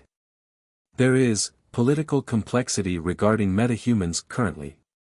Some believe all powered individuals should be registered with government authorities. The concept sounded uncomfortably familiar to Naruto, reminding him of how Jinchuriki had been tracked and monitored across the shinobi nations. And the Titans? Are you registered? We operate under special arrangement with the city, Starfire explained. But recent incidents in other cities have increased pressure for greater oversight. Before Naruto could inquire further, a new voice interrupted their conversation. Well, if it isn't Starfire of the Teen Titans and her mysterious new friend. They turned to find 3 individuals blocking their path, each wearing distinctive costumes that marked them as metahumans of some sort. Their leader, a tall young man with silver hair and a lightning bolt emblem on his chest, stood with arms crossed and a smirk on his face. Static, Starfire acknowledged coolly. What brings you to Jump City? Patrol rotation, the young man replied. The League's instituted cross-city monitoring after the Metropolis incident. His eyes shifted to Naruto. This must be the dimensional anomaly we've heard about. Doesn't look like much. Naruto maintained a neutral expression, assessing the newcomers with practiced ease. Besides Static, there was a young woman in a purple and black bodysuit who seemed to phase partially through the floor as she shifted her weight, and a muscular teen with metallic skin that gleamed under the mall's lighting. "Friend Naruto," Starfire said with careful politeness, "these are members of the Titans East. Static, Phantom, and Mercury." "Nice to meet you," Naruto offered, extending a hand. Static ignored the gesture. "The League has questions about your sudden appearance and unregistered meta abilities. We've been asked to extend an invitation for you to come in for assessment." The diplomatic phrasing didn't disguise the implicit demand. Naruto felt Starfire tense beside him. "Friend Naruto is under Titan's protection," she stated firmly. "Any inquiries should be directed through official channels to Robin." "This is official channels," Static countered.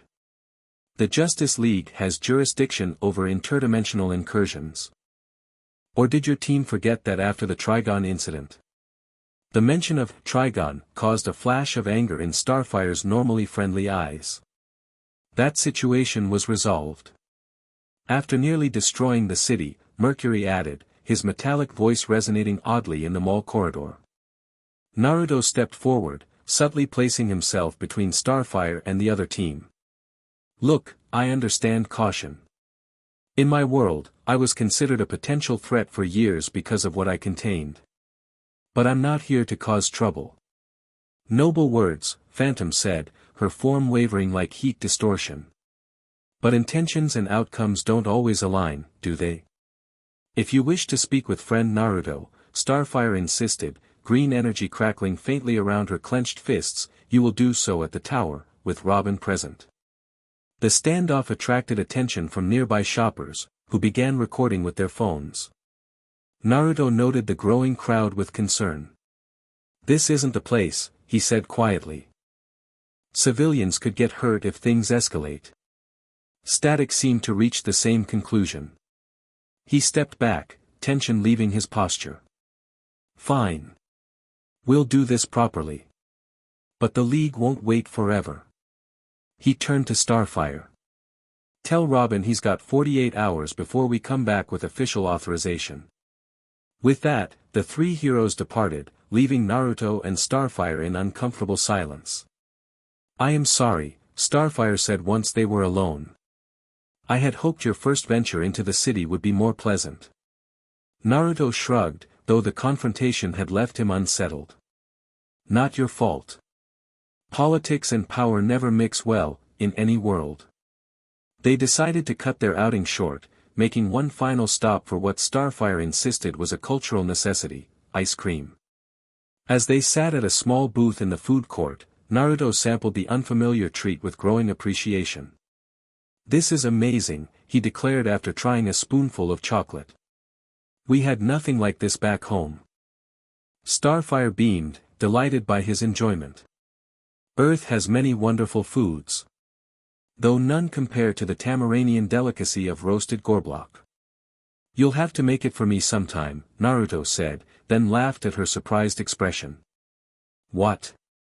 I've eaten some pretty weird things on missions. I'm not picky. Most of my friends find Tamaranian cuisine challenging," she admitted. "Well, I'm not most people." Her smile warmed. "No. You are certainly not." As they finished their ice cream, Naruto found himself studying Starfire with new appreciation. Beyond her obvious beauty and cheerful demeanor was a strength born of survival, of adaptation to a foreign world. In that, they shared common ground. "Thanks," he said suddenly. "For doing this. For making Earth feel a little less alien." Starfire's green eyes softened. "It is my pleasure, friend Naruto. I remember well how overwhelming a new world can be." On their way back to the tower, Naruto couldn't shake the encounter with the other heroes from his mind. Once again, he found himself at the center of suspicion and political maneuvering, different world, same challenges.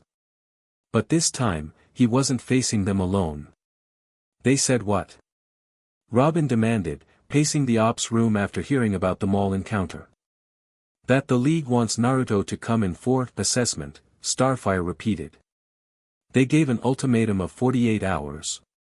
Cyborg whistled. That's bold, even for Titans East. They don't have authority to make those demands. They're testing boundaries, Robin muttered. After the Metropolis incident, the League's been pushing for increased oversight of all metahuman activity. He turned to Naruto. This complicates things. Story of my life, Naruto said with forced lightness. So who exactly is this League? The Justice League, Beast Boy explained, sprawled across the couch. Like, the biggest superhero team on the planet. Superman, Wonder Woman, Batman, all the heavy hitters. They operate globally, Robin continued, handling threats beyond the scope of local teams like us. They also serve as the primary interface between metahumans and world governments. Raven, who had been silently observing, finally spoke. They're concerned about unregistered dimensional entities. After Trigon's near emergence and several other incidents, interdimensional threats are taken very seriously. Naruto noted how she spoke her father's name without emotion, though the slight tightening of her hands betrayed deeper feelings. And they see me as a potential threat. They see you as an unknown, Robin corrected. Which, to be fair, you are. Your full abilities are still returning, and we don't know why you're here. So what do we do? Cyborg asked. If the League pushes this, it could create friction we don't need. Robin considered for a moment. We compromise. I'll contact Batman directly, propose a meeting on neutral ground. No assessment or detention, just information exchange. Batman? Naruto raised an eyebrow. Your former mentor. A tight smile crossed Robin's face. Our relationship is complicated.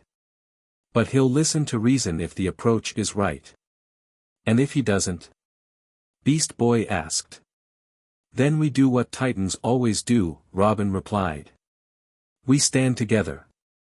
The simple declaration carried weight, and Naruto felt a surge of gratitude toward these people who barely knew him yet were willing to stand against powerful authorities on his behalf. I appreciate that, he said sincerely. But I don't want to cause problems between you and your allies. It is not you causing problems, Starfire insisted. It is those who would treat people as threats before understanding them. Star's right, Cyborg agreed. Besides, you helped us take down Cinderblock. As far as I'm concerned, that makes you one of us until proven otherwise. Beast Boy transformed briefly into a wolf and howled in agreement before shifting back. Pack sticks together, dude. Even Raven nodded her assent. Your energy signature may be unusual, but it's not malevolent. The League should respect our assessment. Robin's communicator beeped before he could respond. He checked the screen, frowning. Looks like we've got company. A government transport just requested clearance to approach the tower. The League already? Starfire asked with concern. No, Robin said grimly. HIV. The acronym clearly meant something significant to the Titans, whose expressions ranged from concern to outright hostility. What's HIV? Naruto asked. Homeland Investigation of Villainous Emergence, Cyborg explained. Government agency that monitors metahuman activity, supposedly to prevent the next supervillain crisis before it happens.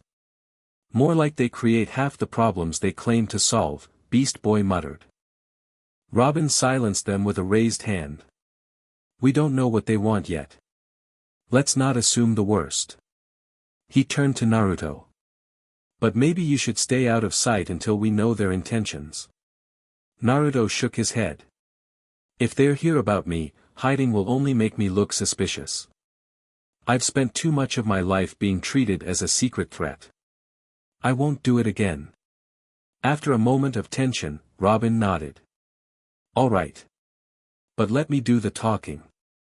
The government transport, a sleek black aircraft with no visible markings, landed on the tower's rooftop landing pad.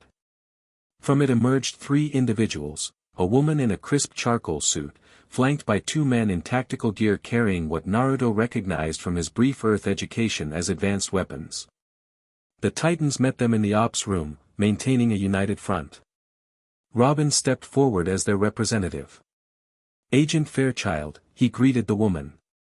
This is an unexpected visit. Is it?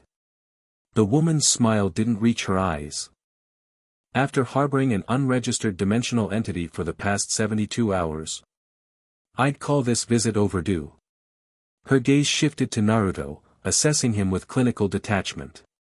So this is subject anomaly 7. Doesn't look like much. His name is Naruto Uzumaki, Robin corrected, and he's under Titan's protection. Agent Fairchild ignored this, removing a tablet-like device from her briefcase. Our sensors detected his arrival 3 days ago, a significant dimensional breach that triggered every alarm we have. She tapped the screen, bringing up complex energy readings. His signature is unique. Unlike anything in our database. Is that why you're here? Cyborg asked. Scientific curiosity.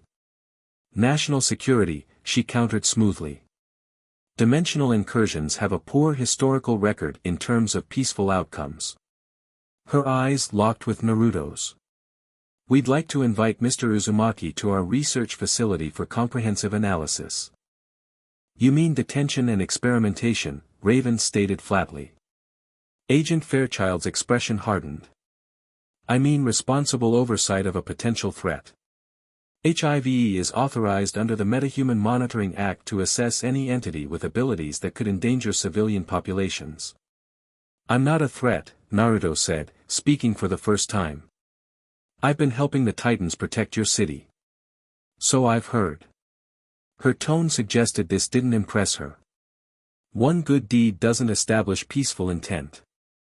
For all we know, you're the advanced scout for an invasion force. Beast Boy snorted. Dude, if you wanted to invade, starting with Jump City would be a pretty weak strategy.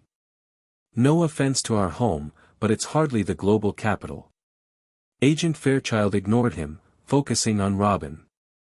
The Titan's provisional authority doesn't extend to harboring interdimensional entities without proper clearance. If you refuse to comply voluntarily, I'm authorized to return with a containment team. The temperature in the room seemed to drop several degrees as the Titans tensed. Starfire's hands began to glow with suppressed energy. Cyborg's mechanical components hummed as weapon systems came to standby status. Even Beast Boy's usual playfulness vanished, replaced by a predatory alertness. Robin, however, remained outwardly calm. Before you issue threats, Agent Fairchild, you might want to consider a few things. First, the Titan's jurisdiction is established by international treaty, not provisional authority. Second, we've already initiated contact with the Justice League regarding Naruto's status. And third, he stepped closer, voice lowering, the last HIV agent who tried to forcibly remove someone from this tower is still recovering.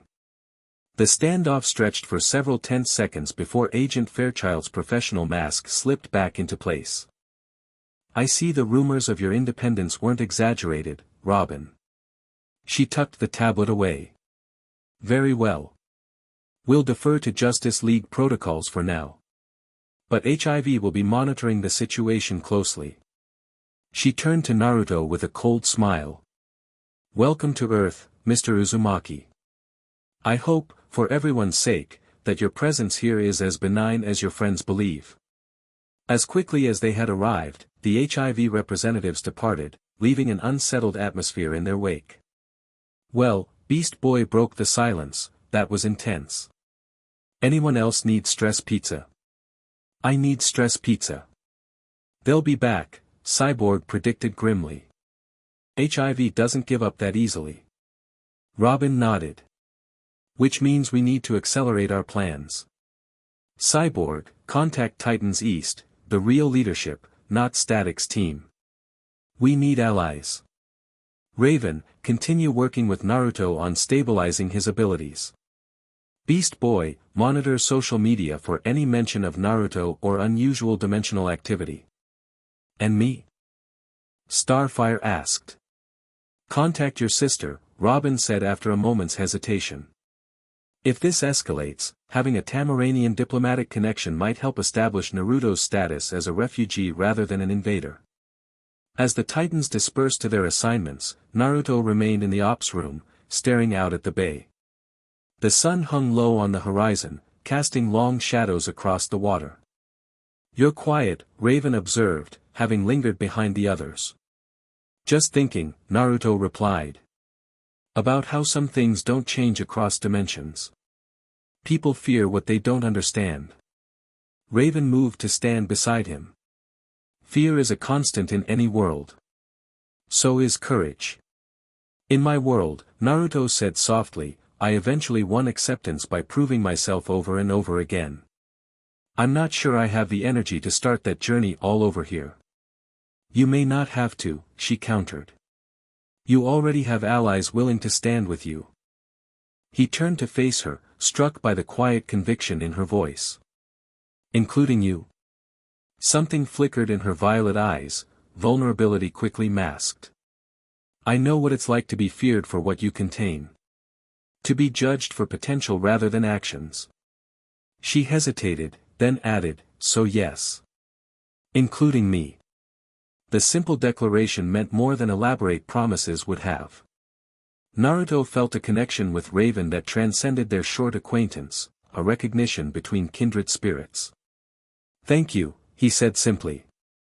She nodded once, then gestured toward the training room. We should continue your energy stabilization.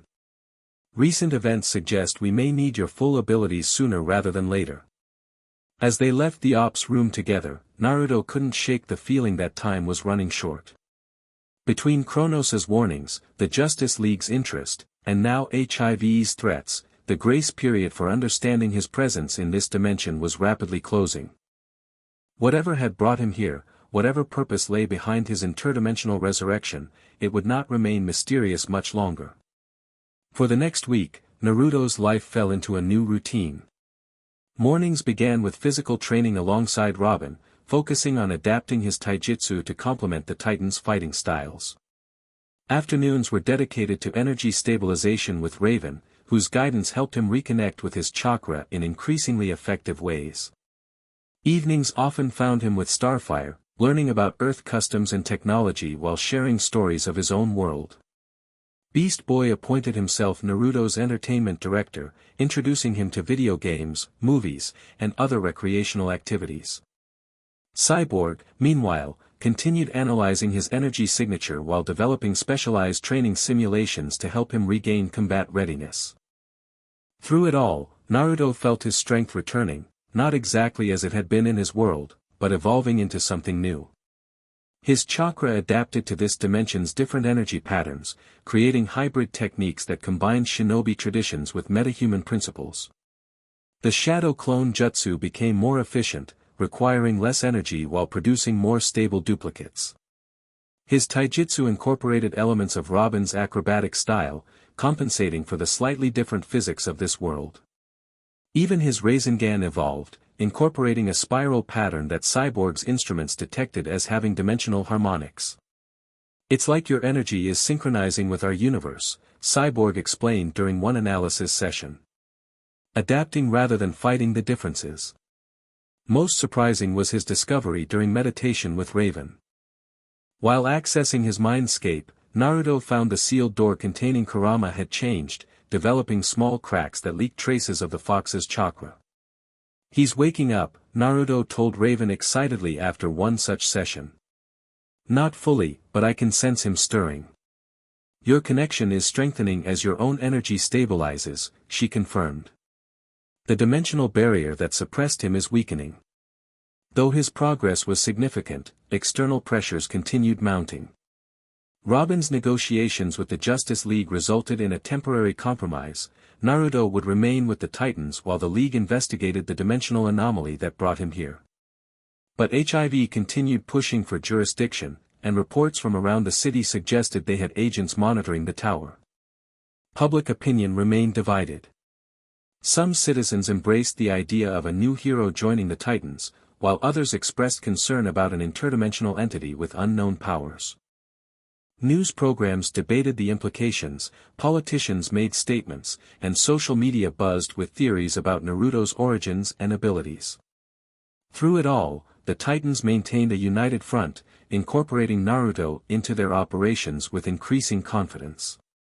Small missions, bank robberies, escaped zoo creatures, minor metahuman disturbances, provided opportunities for him to demonstrate his reliability while refining his teamwork with the group. It was during one such mission, 10 days after his arrival, that everything changed. The alarm sounded just after midnight, a security breach at Starfire Labs' Jump City facility. Initial reports indicated sophisticated infiltrators with possible metahuman capabilities. Perfect timing, Robin muttered as the Titans assembled in the ops room. Starfire Labs houses sensitive research on interdimensional physics. You think it's connected to Naruto? Cyborg asked, bringing up the facility schematics on the main screen. Could be coincidence, Robin acknowledged. But after Kronos and HIV, I'm not taking chances. He turned to the team. Full response protocol. Naruto, you're with us. They deployed in the T-ship, crossing the bay in minutes before splitting up to surround the research facility. Naruto partnered with Raven, taking the western approach while the others covered remaining entry points. Security systems have been disabled, Raven observed as they landed on the roof. Professional work. Naruto created 3 shadow clones to scout ahead, each taking a different route into the building. Let's find out who we're dealing with. They entered through a maintenance hatch, Raven's dark energy disabling the remaining security measures. Inside, emergency lighting bathed the corridors in an eerie red glow. The facility stood eerily quiet, no alarms, no security personnel, no signs of struggle. Too clean, Naruto whispered as they moved toward the central laboratory.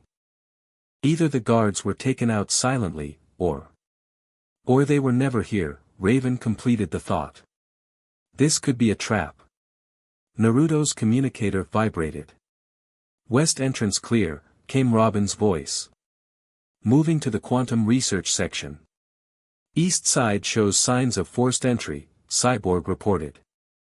But no personnel anywhere. The roof access has been tampered with, Starfire added. Most concerning.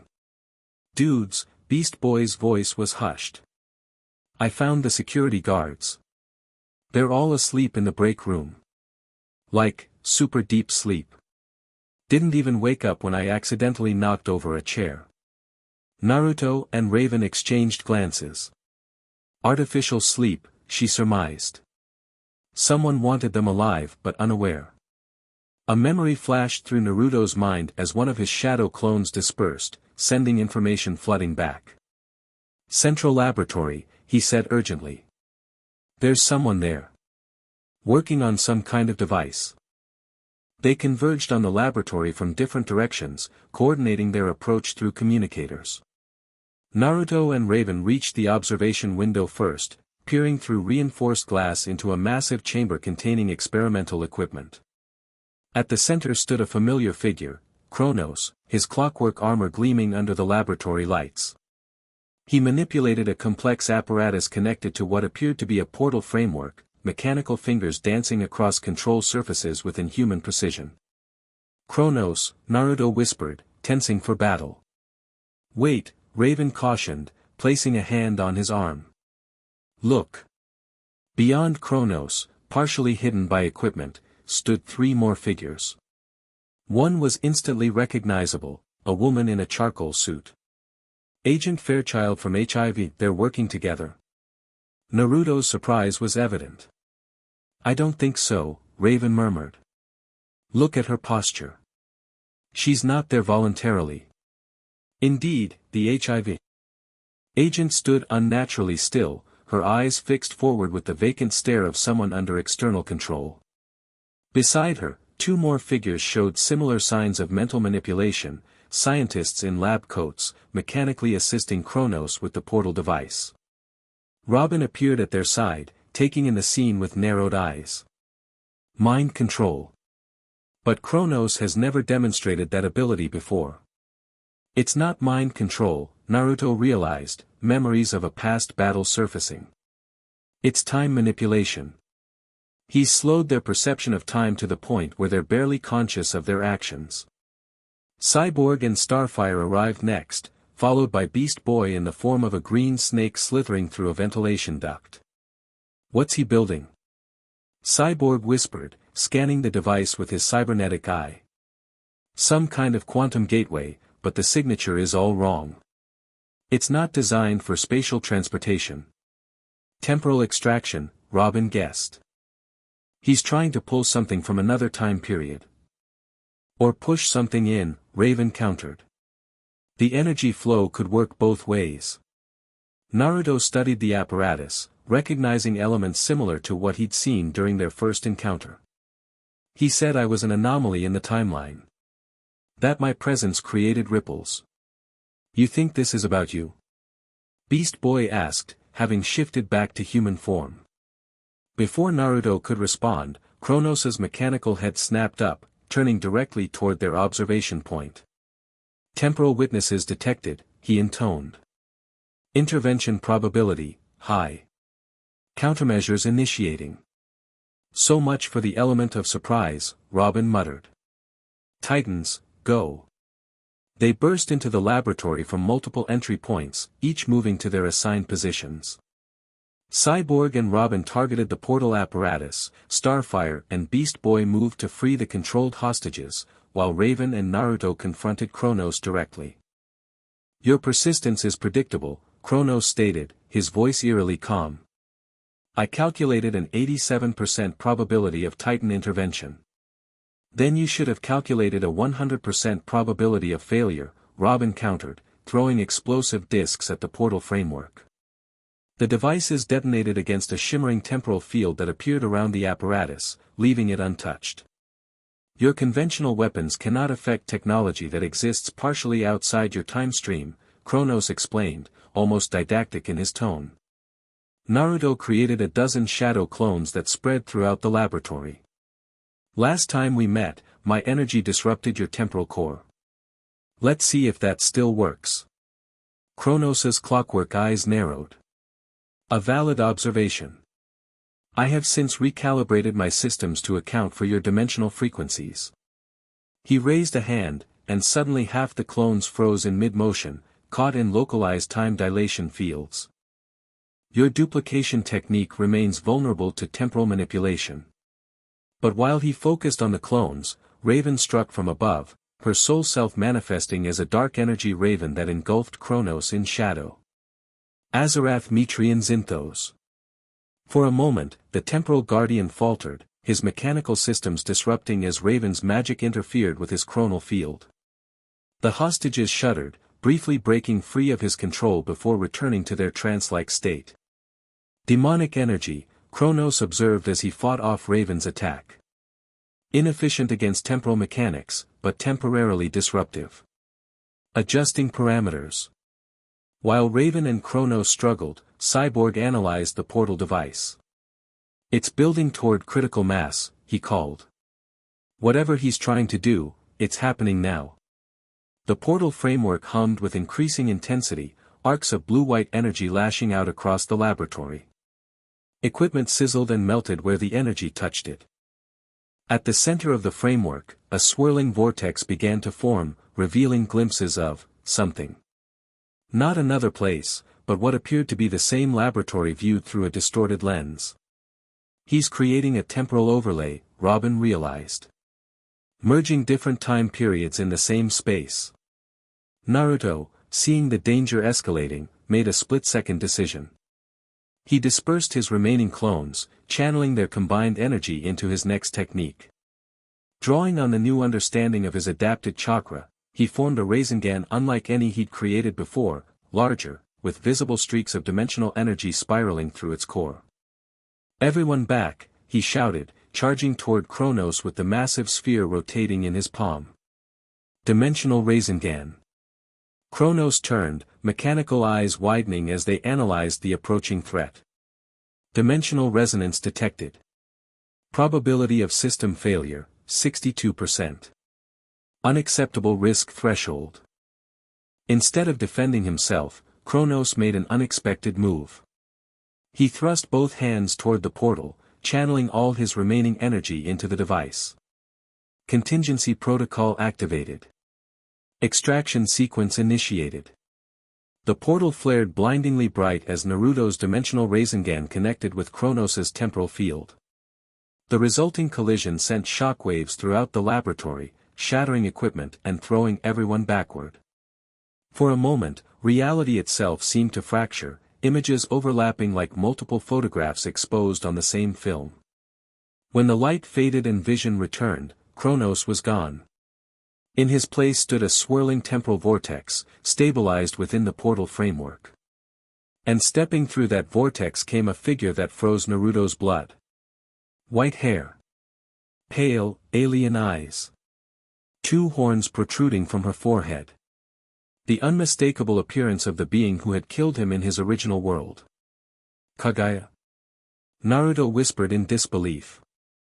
But as the figure fully emerged, differences became apparent.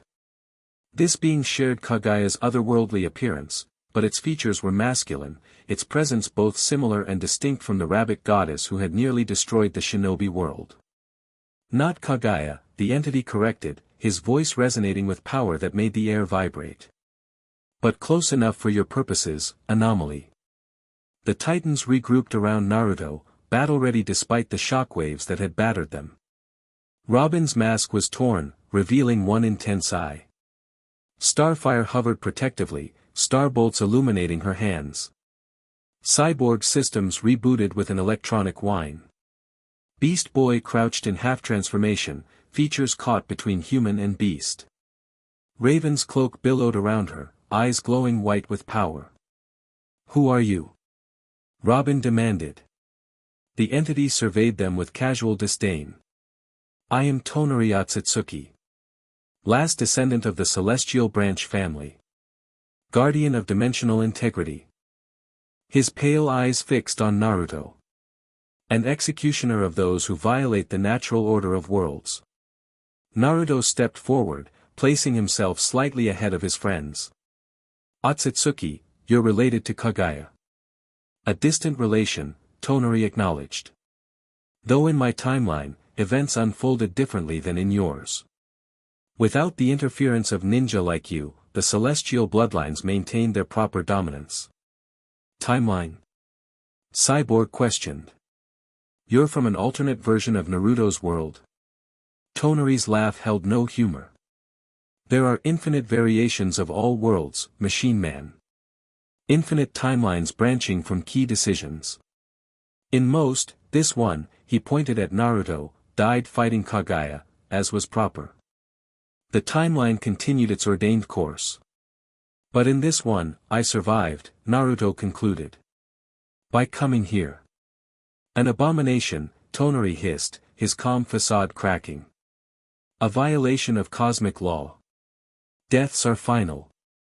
Transferring consciousness across dimensional boundaries disrupts the balance of all realities. So what? Beast Boy challenged. Naruto's helping people here. How is that disrupting anything? Tonari's gaze shifted to the green changeling, who involuntarily took a step back under that alien scrutiny. Every action he takes changes this world's destiny. Every breath he draws steals energy from the cosmic balance. His very existence is an open wound between dimensions that will eventually bleed both dry.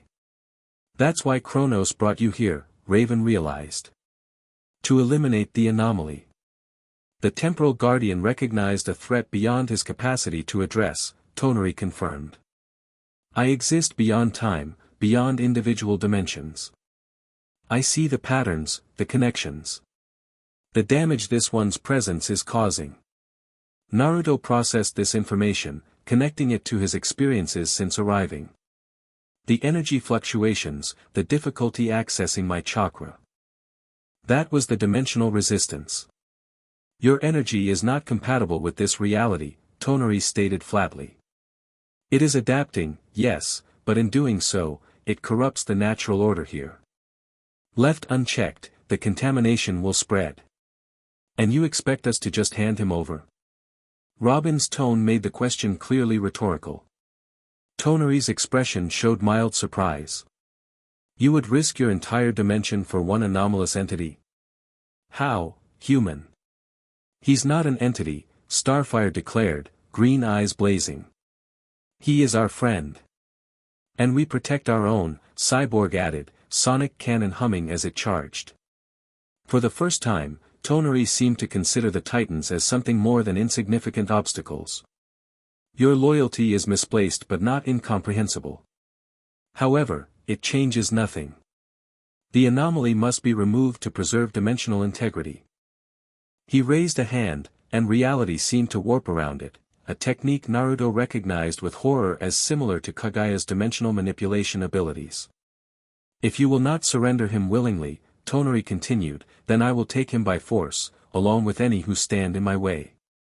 Naruto stepped forward, hands raised in a gesture of peace. Wait. If what you're saying is true, if my being here really threatens both worlds, then I'll go with you voluntarily. What? Beast Boy exclaimed. Dude, no way. Naruto, Raven's voice held an unusual urgency. He's manipulating the truth. Your energy signature has been stabilizing, not deteriorating. She's right, Cyborg confirmed. My readings show progressive integration, not contamination. Tonari's expression hardened.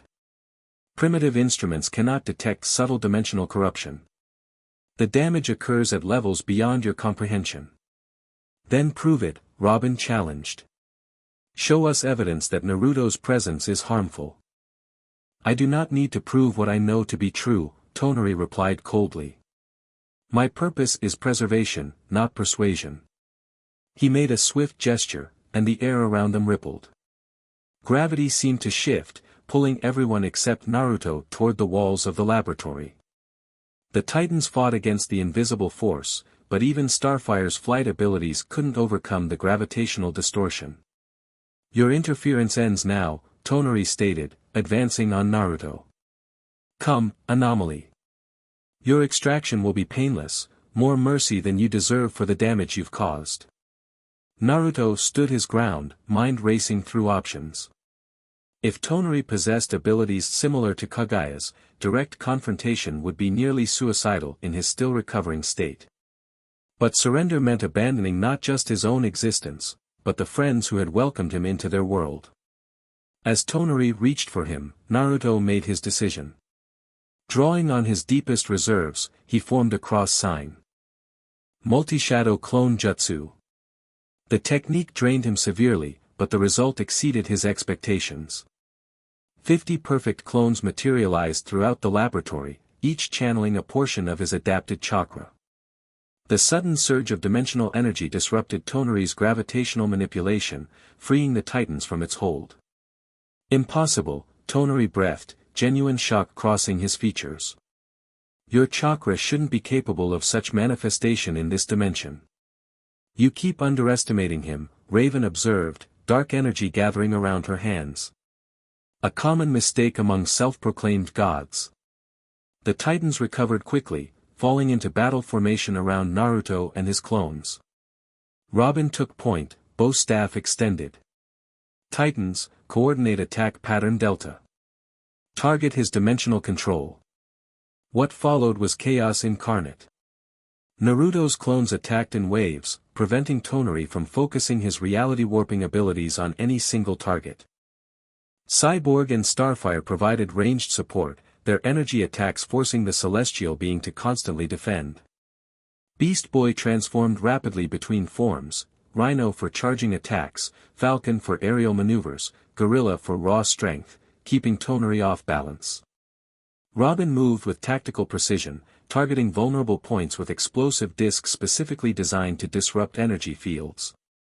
And Raven, perhaps most effectively, used her demonic magic to counter Tonari's dimensional manipulations, creating zones of stability within the battlefield. Yet for all their coordination, Tonari proved devastatingly powerful. With casual gestures, he opened microportals that redirected attacks back at their sources. His gravitational control flung equipment as deadly projectiles. The very fabric of space around him bent to his will, making distance and direction unreliable concepts. Enough!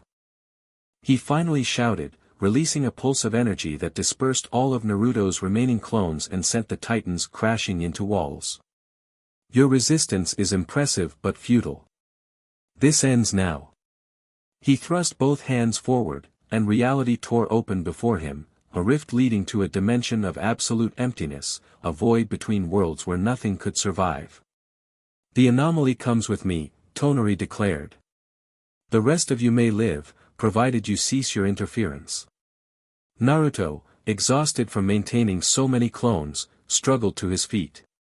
His friends lay battered around him, determined but outmatched by this interdimensional being. The void portal pulled at him with inexorable force, drawing him toward oblivion. In that desperate moment, something unexpected happened. Deep within Naruto's mindscape, the sealed door containing Kurama shattered completely. The Nine-Tails chakra flooded through him, not the corrosive, hateful energy of their early relationship, but the harmonized power they had achieved as partners. Kurama, Naruto whispered, feeling the fox's consciousness stirring within him. Kit, the familiar voice rumbled through his mind. Seems like you found trouble even in a new dimension. You have no idea. Despite everything, Naruto couldn't help smiling. Good timing, though. Always had a flair for dramatic entrances, Kurama replied. Now, let's show this pale imitation of Kaguya what a real dimensional power looks like. Golden energy erupted around Naruto, enveloping him in a familiar chakra cloak.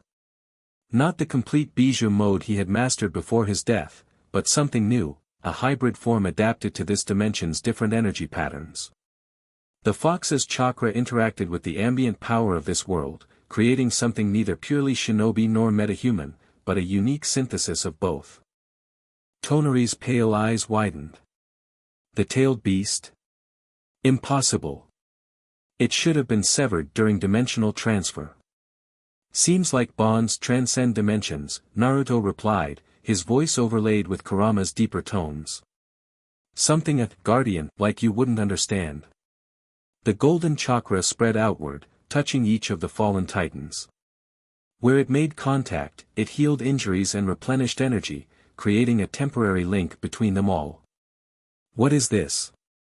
Starfire gasped as golden energy swirled around her. Kurama's chakra, Naruto explained as his friends rose to their feet, reinvigorated. He's sharing his power with all of us. Through the chakra link, the titans could sense each other's intentions without words, coordinating with perfect synchronicity. More than that, they could feel the truth of Naruto's presence in their world, not a corruption or contamination as Tonari claimed, but an integration, a harmonious addition to their reality's tapestry. He lied, Raven realized, violet eyes wide as she perceived the dimensional energies through their connection. Your presence isn't damaging the dimensional boundaries, it's strengthening them. Creating new connections. Of course he lied, Robin said grimly. He's not preserving balance. He's enforcing separation. Tonari backed away, visible concern crossing his features for the first time. This changes nothing. The anomaly must be removed. His name is Naruto, Beast Boy corrected, his form shimmering with golden energy as he transformed into a massive, chakra-enhanced dragon. And he's staying right here. What followed was unlike any battle the Titans had ever fought. Connected by Kurama's chakra, they moved as a perfect unit, their individual abilities amplified and harmonized. Cyborg's technological attacks carried traces of foxfire that bypassed dimensional defenses.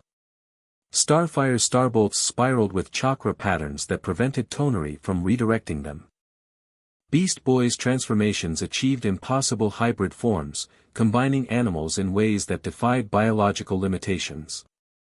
Robin, despite lacking metahuman abilities, found his tactical genius enhanced by the shared consciousness, directing their combined assault with perfect timing. And Raven, perhaps most significantly, found her demonic powers purified rather than corrupted by Kurama's influence, allowing her to counter Tonari's dimensional manipulations with unprecedented precision. At the center of it all, Naruto blazed with golden light, coordinating their shared energy while engaging Tonari directly. The dimensional Rasengan he had attempted against Kronos now formed perfectly in his palm, stabilized by Kurama's chakra. "This ends now," Naruto declared, lunging forward with the spiraling sphere of hybrid energy. Tonari frantically created a dimensional shield, but the Rasengan shattered it like glass. The technique struck him squarely in the chest, and instead of the physical damage a normal Rasengan would inflict, this one had a different effect. It disrupted Tonari's connection to dimensional energy, temporarily severing his ability to manipulate reality. "Impossible," he gasped, staggering backward toward the void portal he had created. "No single being should have this level of dimensional influence." "Not a single being," Naruto corrected, gesturing to the Titans who stood united behind him. "A team. Friends. Something you wouldn't understand." Tonari's face contorted with rage. "This isn't over, anomaly. There are forces beyond me, beyond your comprehension, that maintain the separation of worlds. They will not tolerate this corruption." With those ominous words, he allowed himself to be pulled into the void portal, which collapsed behind him with a thunderous implosion that shook the entire facility. In the sudden silence that followed, the golden chakra connecting the Titans gradually faded, though traces of it remained, strengthening the bonds between them in ways that transcended mere friendship. "Dude," Beast Boy was the first to speak, reverting to his human form. "That was amazing. I was a dragon. With fox fire. Can we do that again?" Cyborg examined readings on his arm display, whistling in appreciation. The energy output was off the charts. "And the integration between systems, my tech has never interfaced like that before. It felt like..." Starfire searched for words, "like being connected to the heart of a star. Powerful but not burning." Robin approached Naruto, who had dropped to one knee as the fox's energy receded. "You okay?" "Yeah," Naruto managed a tired smile. "Kurama's awake, but using that much power so soon after reconnecting was taxing." "He saved us," Raven said quietly, her hood down, revealing eyes still glowing faintly from the energy exchange. "Both of you did." Naruto looked up at her, noticing how the chakra connection had affected her most profoundly. The constant tension in her features, the vigilance required to contain her demonic heritage, had relaxed subtly. "We all saved each other." As they surveyed the damaged laboratory, the unconscious HIV agent and scientists beginning to stir as Kronos' influence fully dissipated, Robin's communicator beeped. "Trouble?" Cyborg asked. Robin checked the device, his expression unreadable behind his mask. "Message from Batman. The Justice League wants a meeting." He glanced at Naruto. "With all of us."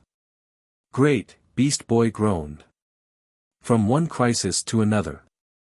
"We should leave before HIV reinforcements arrive," Raven suggested, pulling her hood back up. "Agent Fairchild won't be happy when she regains consciousness." As they made their way out of the facility, Naruto fell into step beside Raven.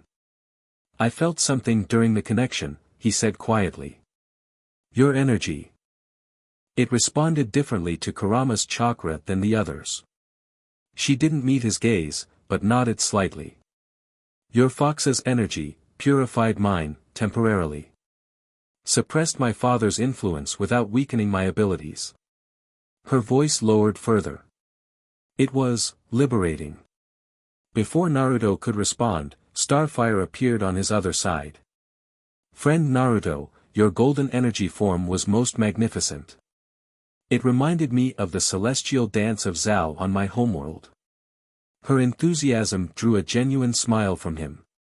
"Thanks, Star." Though I think your starbolts looking like spiraling comets was pretty spectacular too. She beamed at the compliment, her natural warmth a perfect counterpoint to Raven's reserved nature. As they continued toward the tea ship, Naruto found himself acutely aware of both women, Raven's quiet depth and Starfire's radiant passion, each resonating with different aspects of his own nature. Their shared experience through Kurama's chakra had created connections beyond typical friendship, laying bare essential truths about each of them that would normally take years to discover. But what that meant for their evolving relationships remained to be seen. For now, they had survived their first major battle together. Naruto had proven beyond doubt that he belonged with the Titans. And he had reclaimed a crucial part of himself in reconnecting with Kurama. But Tonari's parting words lingered like a shadow over their victory. This wasn't over. Whatever forces maintained the separation between dimensions, whatever cosmic balance had been disrupted by Naruto's arrival in this world, they would eventually make themselves known. And when they did, even the combined might of the Titans and a reborn shinobi might not be enough. Chapter 5, The Will of Fire Reborn. The true antagonist revealed, a god-level entity that feeds on multiversal energy. Naruto must unite the Titans and other heroes to combat this threat. His relationship with Raven and Starfire solidifies as they combine their powers in battle. Naruto accesses his most powerful form, perhaps combining chakra with this world's magic. Epic final battle across multiple locations in Jump City. Naruto must make a sacrifice that nearly costs him his life. Raven and Starfire combine their powers to save him. Resolution of all subplots, political acceptance, teen leadership formalized, romantic relationships. Epilogue showing Naruto fully integrated into the Teen Titans world, in a committed relationship with both Raven and Starfire, handled tastefully. Final scene hints at new adventures to come while establishing Naruto's new Will of Fire. In this world, this outline maintains the requested elements, varied conflicts, political, personal, battle-oriented. Well-developed antagonist with clear motivations. Natural progression of romantic relationships. Character-driven narrative showing rather than telling different types of challenges in each chapter. Escalating subplot with a major threat. Focus on adventure and character growth. I'll format this as a detailed story outline for the human to review. Naruto of the Teen Titans, a detailed story outline based on your concept. I've developed a 5-chapter novel-length fanfiction outline where Naruto is reincarnated into the Teen Titans universe, eventually becoming their leader and developing relationships with both Raven and Starfire. Overall story arc. Naruto awakens in Jump City after his death in the Fourth Shinobi War, retaining his memories and a portion of his abilities. His chakra interacts uniquely with this new universe's energies, making him both powerful and vulnerable as he adapts. While finding his place among the Teen Titans, he faces escalating threats from a multiversal entity who believes his existence threatens cosmic balance. Throughout this journey, his natural leadership and emotional depth draw him closer to both Raven and Starfire in ways that transcend traditional relationships. The end. Thank you for watching this video. Please be sure to subscribe to our channel and like this video.